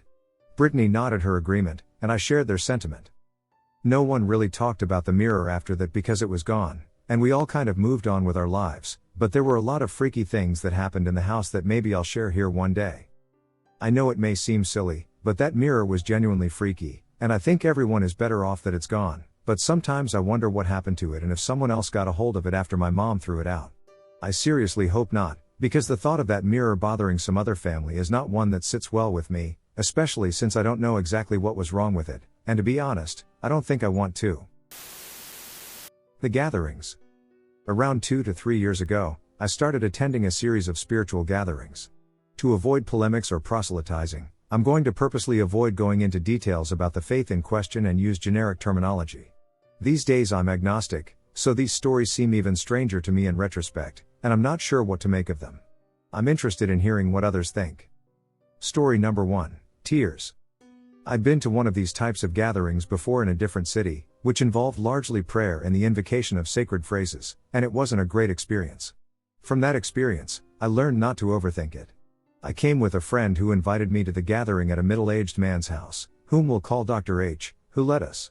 These gatherings involved prayer, before or after the actual circle, the recitation of sacred phrases in unison, poetry/songs, and chilling with food after. Dr. H sometimes would give a short talk then. So the first time I went, I struggled to keep up and felt very overwhelmed by the experience. It felt nice, but nothing special. After the sacred chanting, we started reciting some sung poetry together. While nothing moved me in particular up until that point, the poem hit me in the chest and made me tear up. It was peculiar, as the poem wasn't solemn or delivered in a choir-like manner, and I struggled to comprehend the foreign language lyrics. It sounded like an earthy, almost chipper song you'd sing while tending the fields or something. Afterwards, my emotions evened out, and the rest of the evening was fine. When I got in the car with my friend and he asked me what I thought, I told him about my tears. He paused. He told me he was pretty sure the poem was about crying tears for your beloved. When I got home and found the translated poem, that was exactly what it was about. Of course, this could be a coincidence. It's not at all rare for beautifully sung poems or songs to have crying motifs. Story number 2, mind reading? The friend who took me to those gatherings, let's call him F, and I were hanging out at the apartment of another friend, K, and talking about pop culture depictions of religious figures.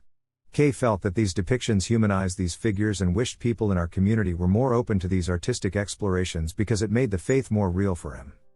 I countered by arguing that such depictions could potentially lead to a loss of reverence for the sacred, a phenomenon already observed in larger religions.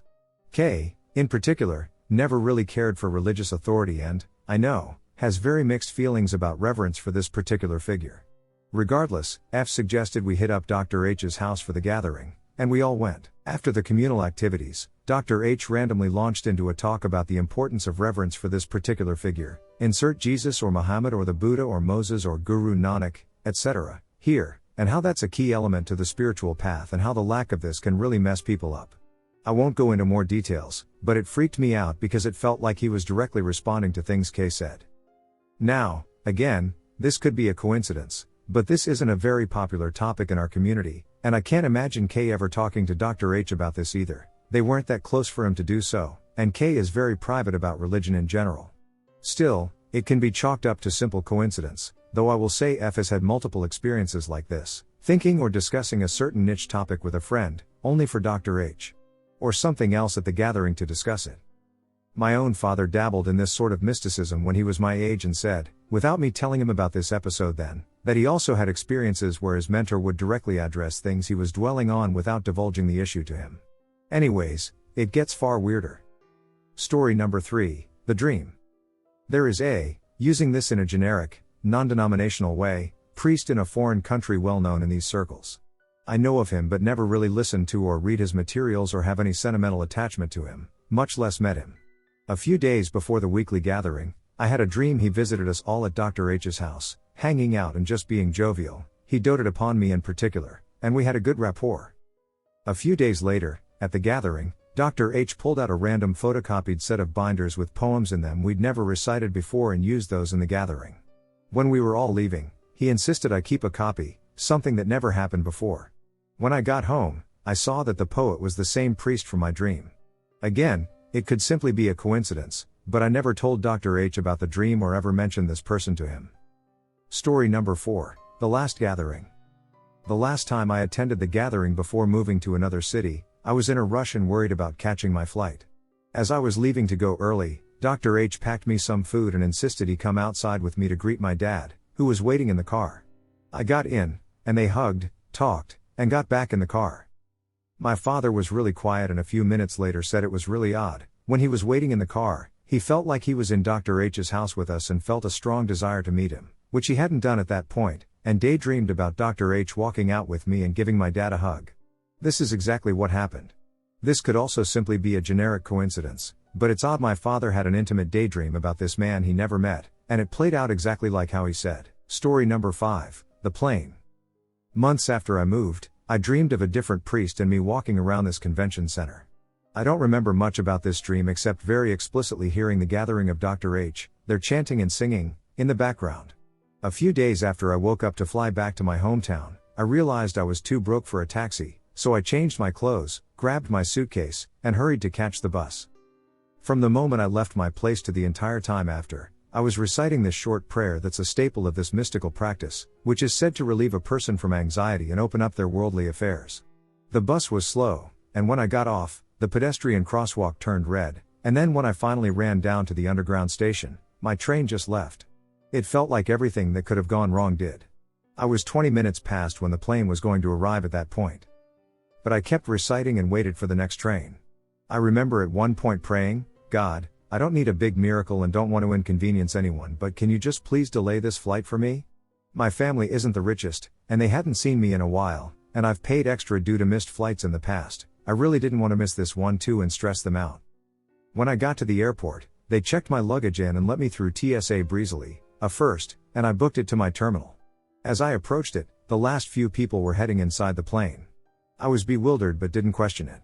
I finally got on the plane, got choice seats behind first class, and could relax, my heart pounding. One of the attendants mentioned over the mic the flight had been delayed like I asked. I was sitting right next to another one who was doing the safety demonstrations when I noticed her name tag. She and Dr. H shared the same first name. And it wasn't a common one for men to have, much less for someone of his background. I'd missed plenty of flights before I got into this form of religious practice, so the fact I had that dream and literally this happened a day or two later spooked me in the best way possible. I remember grinning ear to ear when I saw the name tag because at that point, things like that happened all the time every few weeks back then. When I moved back to my hometown, I stopped going to Dr. H's gathering for personal reasons, and then the pandemic happened. The funny thing is, the Uber driver who drove me from the airport to my folks' house turned out to be the father of one of the regulars at Dr. H's gatherings. Small world. He told me I should attend their online versions, but I didn't. Over the pandemic, my doubts about organized religion metastasized into full-blown agnosticism. These are some of the stories that have happened to me, though far stranger ones have happened within my family, including my parents. When taken all together, they baffle me, but given the number of human lives on this planet, it's possible for all these things to line up as coincidence. In general, I don't know what to make of alleged miracles. Every religious tradition has them, and the ones that can't be explained rationally, not saying my stories are that, don't necessarily validate religious claims, either. Maybe they're all right in some way, or maybe there's something, or many somethings, out there that's benevolent enough to not care about specific dogma or mischievous enough to create confusion. Perhaps some unexplored aspect of reality and consciousness could explain synchronicity. Or maybe we just live in a ducking simulation, I don't know. But I hoped you enjoyed reading about my experiences. My 2-year-old niece asks me what the ghost said. I never had an opinion either way about ghosts, and I'm still a little ambivalent, but I love the idea that kids are more connected than we are. So I'm from an old mill town in Massachusetts that saw its rise around the turn of the century. Since then, jobs and resources have been on a steady decline. Remaining are a lot of big, grand homes of yesteryear that have fallen into disrepair. Fun fact, Stephen King's show on Hulu, Castle Rock, was filmed in the town next door. I assume partly for this reason. My mom and I are fans of this architecture, big old Victorians with a million bedrooms and tons of ornate hardwood. We'd often snoop around these old places and peek in windows to check them out. This particular day we were checking out 373 School Street, Athol, Massachusetts. It had been vacant and for sale for a long time, and one of the back doors was open. The rules are different in a small town. This house is 3 floors, 2 of them with bedrooms, had a smoking room / wood covered study, front and back staircases, and apparently was built by a judge. Even the basement ceilings were 8+ feet and had several rooms. During this innocent poke around mission, we brought my niece. She was 2 and could talk well enough to let us know what she needed, but she wasn't processing broad concepts by any means. My mom, niece, and I explored all through the house, up the front stairs, and down the back stairs to the basement. Coming down the basement stairs, in the bright daylight, we're not sadists, I say to my mom, I just gotta chill. This basement feels like a setting for one of those ghost hunter shows. Which I only mention to note that this is the only time we mention ghosts. As we step off the stairs into the basement, my niece asks what the noise was. I ask her, what noise? And she tips her head like she's thinking or trying to hear better but doesn't answer me. We keep poking around and then head on our way. From there we pull into the Cumberland Farms convenience store, and my mom runs in to grab something. My niece and I wait in the car. As we're sitting there, from the car seat, my niece goes, what did the ghost say when we went down? I remember trying to stay calm so I could get this out of her. I said, I don't know, Molly. What did the ghost say when we went down? In response? Just a 2-year-old's little quizzical face. Like she's thinking. I didn't want to spook her. So I just waited until my mom got back, and she asked her too. No response. I wasn't still living in the town with my parents at the time, but my mom asked her again later on. Molly didn't know what she was talking about. I think my sister asked her about it too. Molly's 11 now, but we've never been back since my parents have also now moved. I hope this is the kind of stuff you're looking for. Something was living in my basement. At the time I was recently out of the army and started working for the DoD, my ex and our kids had just moved into a home we rented right outside the outskirts of Leesburg, Virginia. The neighborhood was quiet, located at the end of a cul-de-sac and off a main highway that connected the town to Washington, D.C. A rural road extends southward, leading to West Virginia and the Appalachian region. This was the summer of 2009, and at the time I had only 2 dogs and not 3, as I do now. At the time, before our furniture arrived from my last duty station, we basically had to live with a few items and sheets in an unfurnished home in the basement. Now the home was a 70s type, 3-story home with a single level in the front yard and a 2-story with a basement walkout in the backyard. This thing literally looked like it was from the 70s show, between the thick shag carpet and solid wooden panel walls in the basement. Now I'm usually the type of guy who goes off his gut feeling and instinct, and the first thing I noticed on my first night there with my ex and kids was as we slept in the basement, it just felt off. It literally felt like someone was watching us sleep. I chalked this off to being a new home and unfamiliar location plus exhaustion, so I fell asleep with no issues and forgot about it over the next few days. Once my household goods arrived, we settled in, things seemed to be normal for a few weeks. Then in midsummer, things started happening, slowly at first. My ex would complain that in the evening and night whenever she went downstairs to grab items or do laundry in the basement, she could feel something standing behind her and watching her. She became so unnerved that she would block the small window looking out into the backyard at night because she told me, I feel like something is watching me in our yard. Now granted, my yard is not huge, but it is about 1 acre to 3/4 acre in size and has a steep drop-off near the back toward the neighbor's yard and the adjacent golf course. At around this time frame, a good friend of mine and his wife needed a new place to stay since the home they were renting was going on the market to be sold by their landlord, so they stayed with us for a few months until they found a new place. At this time I did a lot of traveling and would be gone for several days at a time from my home, and mind you, my army buddy is the same one that deployed with me 3 times to Iraq. This guy is most definitely the last person to be shaken, let alone be intimidated by anything. Once he moved in, the situation significantly escalated. The first really creepy recurring thing that began was when our front door would become unlocked whenever we came home after grocery shopping, a quick trip to the gas station, or just for a walk down the street. At first I blamed my ex for not locking it. Then, after a second time, I watched her lock it. A third time, I locked the door myself, and by the fourth time, I decided to grab my concealed carry sidearm, and when I came home and the door was unlocked, I asked my ex and kids to stay in the driveway as I cleared my home. My biggest fear was that someone was watching us to rob us and just messing with us, so you can imagine it was unsettling and felt surreal calling out to a non-existent person in the home as I meticulously cleared it out with my handgun. After verifying everything, I declared it safe, and we all entered the house. We didn't decide to tell our young kids to not scare them at first since we were not sure what was going on. When we were discussing it at dinner with our friends who were living with us, my friend, I'll call him Tom, told us that Tom went out to get some gas for his truck while my ex and I were away with the kids for the weekend.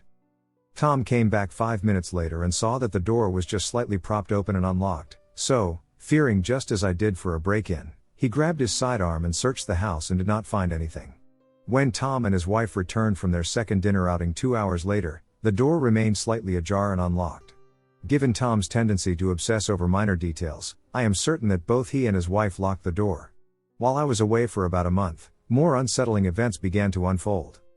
Right before I left, my ex and I went out to dinner and left the kids at home with Tom and his wife.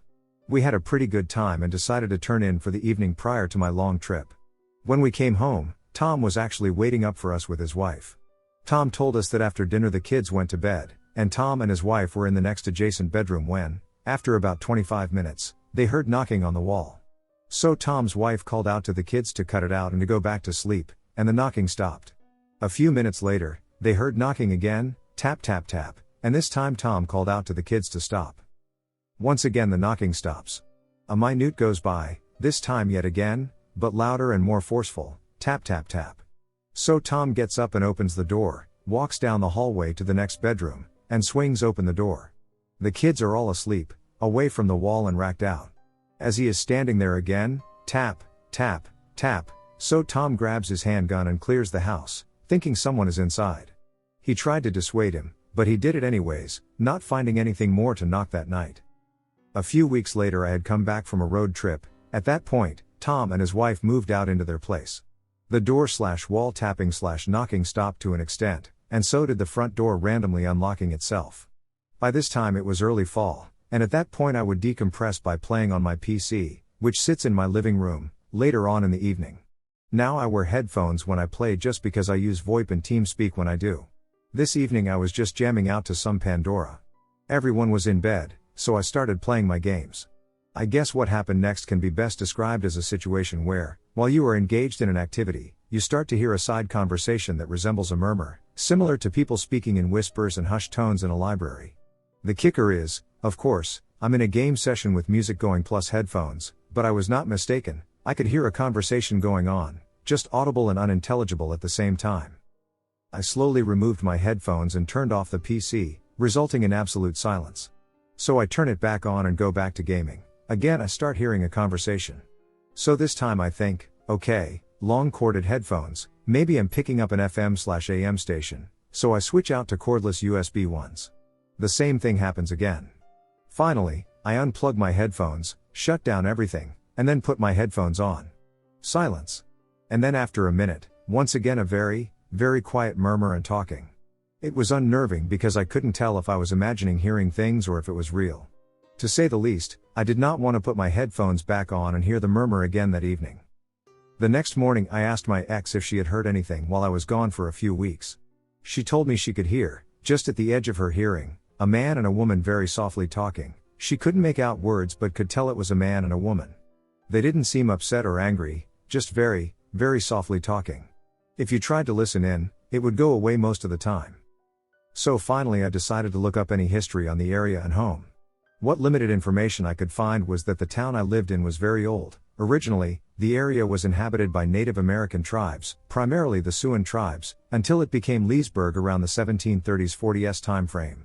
But interestingly enough, when I typed in ghosts in Leesburg, it turned out that the town is quite haunted according to the locals, and there are a lot of haunted tours as well. No info on the house itself, though. Finally, things started picking up during mid-fall. At that time I decided to get another dog, and after picking him up from the local pet store, we brought him home to wander around and explore the property and to meet the other dogs. Now it's one thing when you or another person feels or experiences something, but it's downright creepy when your pets see and sense something that you cannot and they know it is there. So a few days in, I noticed all 3 of my dogs never went into the basement. Even if a toy dropped down the stairs, they wouldn't go down there. So I decided to head downstairs and bribe my dog with a treat to get him to come down. Nothing, nada. The dog just sat there looking at me from the stairs. Calling over didn't work, hell, even a strip of bacon did not work. So I decided, screw it, grabbed the dog, and carried it downstairs. Let me tell you, it was a big German Shepherd dog, and let me tell you something else, I have never heard an animal whine with so much anxiety/fear in my life. As soon as I sat him down, the dog bolted, and I use capital letters, it literally bolted up the stairs. My 2 other dogs refused to come down either. This is in broad daylight with everyone home, mind you. I didn't tell it to my ex or the kids, I did not want to spook them unnecessarily. Another time my boxer was staring off into the hallway when my ex and kids were out of town visiting her relatives as I stayed home. I just finished cooking dinner for myself when I sat down on the couch with my food on my plate. As I sat down, I heard a distinct noise that could be best described as someone smacking their lips and sniffing real loudly. I instinctively called out to my boxer to cut it out, then I realized my dog was still outside in our backyard with the others. So I went out back and got them, and as I came in, my boxer stopped at the hallway and just stared. I looked where she was, and I could not see anything, but I have never ever seen a dog, let alone mine, stare like that, literally staring, not moving, and not even blinking. I had to call her name twice to get her to stop staring. Whatever it was creepy because of the way she just ever so slightly cocked her head to the side and stared at something I could not see. She was not upset or growling, just staring very intently. A few days later, I would say the most personal and unnerving experience happened. It was quite late on a Saturday night. My ex and I were having a few cigarettes and some whiskey out on our 3-season porch overlooking the backyard. It was late, we had a few drinks in us, the kids were in bed, and we were having a good time. I asked her if she wanted anything from the kitchen before I went and got a refill. She said no. Now our kitchen and dining room are right next to each other, and our dining room leads out to the porch and backyard. The only thing separating them is a screen and glass door. The glass door was open, but the screen was shut so we could hear the kids inside if need be. So I stood up, walked through the dining room, and took a right into my kitchen. Standing there, I start pouring myself some Jack Daniels and a Coke. Then I hear the pitter-patter of feet on the wooden floor. Kind of the same sound that a small barefoot child would make if they were walking or running along a wooden floor. Thinking to myself it's one of my kids being out of bed, I casually call out to them, "Michael, go back to bed. Mom will be upset if she sees you out here, you know better than that." At the time my son was 6 years old, hence me thinking it was him and the sound of his feet. I paused for a moment, didn't hear anything, and continued pouring my drink. Once more, I hear the soft tapping of tiny feet on the floor.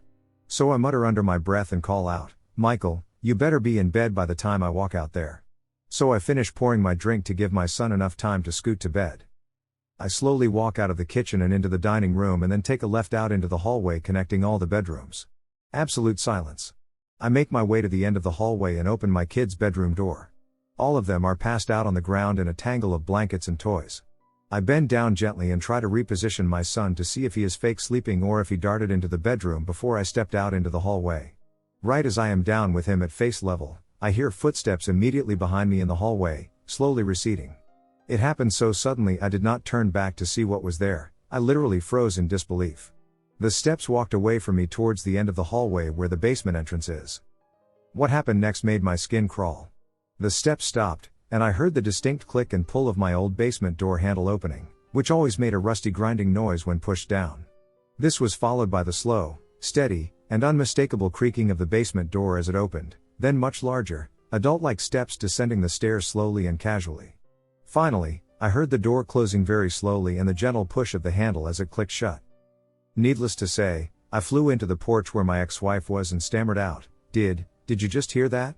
Her look made me realize how startled I looked to her. She told me she did not. At that point I said, "Duck it. I'm done with these games." I marched downstairs and turned the lights on and called out, "Whoever you are, whatever you are, I do not care. This is my home, I live here, you do not, dead or alive. This is my family and my place, and there is no room for you or whatever it is you are. Now please leave." My ex stood next to me, looking at me like I was insane. Well, lo and behold, from that day until we moved out 4 months later due to a new job, absolutely nothing else happened. I tried setting up a tape recorder and a digital voice recorder downstairs for several days with nothing on them. Whatever it was left as soon as I had enough of it and confronted it. For me it was a happy ending. Whatever it was did not seem malicious, more like it enjoyed messing with us. Ironically, our children only heard the knocks once we talked about it a few years later. It was only myself and my ex that would hear other things going on. Ever since, I have not had any experiences at all whatsoever. In fact, I did not have any experiences prior leading up to these events. All I can say is I went from a skeptic to a believer, not right away of course, but the last event made me a believer. To this day I can still remember the door creaking open slowly and deliberately and those loud, enunciated adult steps going down the basement stairs. I just thought some of you might find this interesting. I've always been slightly sensitive to what's going on around me and so pick up very quickly on things that seem out of place. My mom remarried, and she and my stepfather bought a new house. At first nothing was out of place. For a good few years everything was normal, and we had no issues. Initially, the encounters were relatively minor. My mom would have cigarette smoke blown into her face while she was watching TV, and although she thought it was weird at the time, she dismissed it because my stepfather smokes. She used to work in a small downstairs room that was attached to the lounge area and soon hired my grandmother to work with her. One day they were chatting nonchalantly, facing each other, and both saw a paper punch lift up from the table and be thrown against the wall. Both of them freaked out and left the room for a few hours before going back in to continue working. Whatever was in the house would constantly target my mother. It escalated to a point that the lights above where she was standing or sitting would explode with such violence and force that glass would be shattered right down the passageway into my room. This only happened when my stepfather was out working at night, and it got so bad my mom eventually stopped replacing the light bulbs in the lounge. She had her feet tickled and pulled on multiple occasions when she was alone. My mom is quite a serious person, and I see no reason to have disbelieved her at the time it happened, even though I hadn't experienced it myself. The house became extremely oppressive with the exception of my room. Everyone would chill in my room with me, which I hated, at the time, being about 14 or 15 years old. We used to have 2 huskies, who have unfortunately passed on, one of which would stare down the passage consistently night after night and growl. Occasionally she would quickly get up and run outside as if she had been startled and would then refuse to come back inside even if we tried to bribe her with food, extremely unusual because she was a little pig and ate everything from snails to apples. Our other husky would bark at inanimate objects that had been around since he was a puppy, could easily be explained away as a silly quirk, and wouldn't go near the passage at all. I started to hate that house. When I showered, I used to feel like I was being watched. It got so bad that eventually I started to shower when my mom did laundry. Our washing machine was in the bathroom, and if there was no one in the house, I wouldn't shower at all. My little brother, around 1 or 2 at the time, had a mechanical fish that used to swim when placed in water. It had pressure pads that prompted movement, and so if you held it between your fingers, it would move.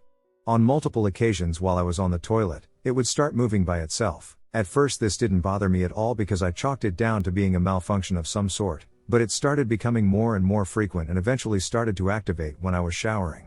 It doesn't seem like a big deal, but because I already felt like I was being watched, it scared the shit out of me. On more than one occasion I'd be showering, and the bathroom door would open and close as well as the washing machine starting up by itself. My mom often had friends over for a craft evening of some sort, and they used to drink a lot of wine. The wine glasses were always placed in the middle of the table, and one night, one of them, filled with wine, tipped over so forcefully that it broke. They all swore no one had touched it and left 5 minutes later. My mom refused to clean up by herself because she was so scared, so she asked me to help her. Eventually, when I was a couple of years older, my mom and stepfather separated. He had kept one of the dogs, and so when he had to work at night, he would ask me to look after the house. I would get the dog into my room and close my door so that I didn't have to face the anxiety of being in the house by myself. At first I thought I was just feeling so nervous because I was alone, but after looking after other people's houses, I've realized it's the only house that I feel that way in and that I actually enjoyed being alone. Another incident was when I traveled to Belgium with an ex. We went to visit a concentration camp that had been set up there. Before you go into the camp, there is a museum that you can walk through, and once that was finished, I needed to relieve myself and so went to the toilets. When I was in the cubicle, I heard running water gushing and then stopping and gushing again but didn't think anything of it. I assumed it was someone washing their hands. I finished up and left the cubicle only to realize that no one was actually there with me and the tap, faucet, was turning itself on and off. I could actually see the little handle turning. I hightailed it the duck out of there as fast as I could.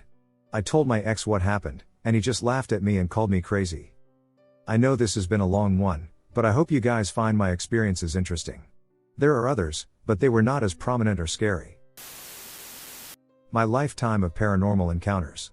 I, 19 female, saw what I believe to be my first spirit when I was about 4 years old. I was sitting at a small play vanity I had in my room, pretending to apply lipstick in the mirror. The way my bedroom was situated allowed me to see my door behind me when I was looking in the mirror, and this door led to the hallway.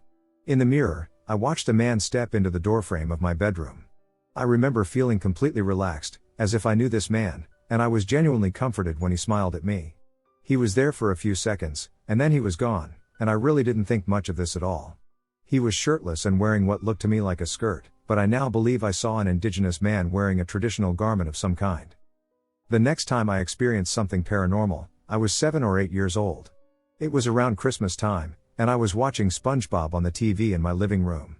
From the couch where I was sitting to the right of the TV, I could see the bottom few stairs of the staircase leading to what was then a playroom/storage. I heard very light footsteps from that direction, and when I looked, there was a boy who didn't seem much younger than me. He was wearing a blue onesie, and he disappeared in almost the exact moment I saw him. This scared the shit out of me, and I bolted to my parents' bedroom, where I told them the story immediately. I don't really remember anything specific from that conversation with my parents, just that they calmed me down and said I had imagined it. A few years later, I believe I was 12, my mom told me that she had seen the exact boy I described twice before I was born. She said she saw him on Christmas Eve of 2004, where she mistook him for my older brother trying to peek at presents, and again when she was pregnant with me the following year. She believes he's attached to her or our house somehow, and he only ever shows himself around the holidays. Okay. Now here is a loaded one that still makes me sick to think about. When I was in 4th grade, my class took a field trip to visit the historical Capitol building in our state. I won't say where exactly, but I am from America, and this specific Capitol building is notorious for being haunted. During the tour, I was standing with my best friend when I saw a man engulfed in flames dragging a small ladder behind him. He was bald, and he was wearing coveralls. I gasped and was beyond afraid. My teacher noticed I was panicking, it probably looked like an anxiety attack or something, and pulled me aside to find out what was wrong. I told her what I had seen, and she essentially told me I had made it up and that it wasn't possible I had seen a man on fire. I obviously can't blame her at all for this response, I don't know what the hell I would have said either. We continued on the tour, and our guide began explaining that the wing of the building we were in had almost entirely burned down in the 1940s, I think 1942? And underwent a massive restoration process. That was the first moment in my life that I started wondering if I could see/feel things that other people couldn't. It was on the same field trip that I saw what many people call the Hatman. I always see people saying they see him in sleep paralysis or calling him a Benadryl demon, lol. I saw him when my classmates and I were eating lunch in a food court type area in the building. He was this tall and dark figure that had zero defining features other than the collar of a coat and a wide-brimmed hat. I couldn't make out any facial features or anything like that. I saw him standing in a crowd of people looking directly at me. It obviously scared the absolute shit out of me, but at that point he was far less jarring to me than the man engulfed in flames. That night at home, I woke up to tapping on my forehead. It felt like 3 hard taps with one finger. I opened my eyes to that hat man standing at the end of my bed.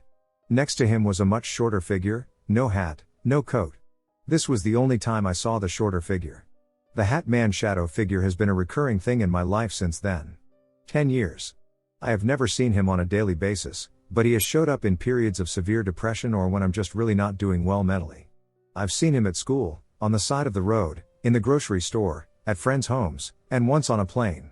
Knock on wood, but it's been a while since I have seen him. This spirit or shadow figure, or whatever he technically is, has been a huge point of interest for me, and I'm extremely interested in hearing other people's experiences with a figure of the same description and theories on what he or it might be. If you've reached this far, thanks for listening. I have so many more stories that I'd love to discuss if anyone is interested. The paranormal is fascinating to me, and I'm really happy to have found this channel. Again, I appreciate anyone who took the time to listen to all this.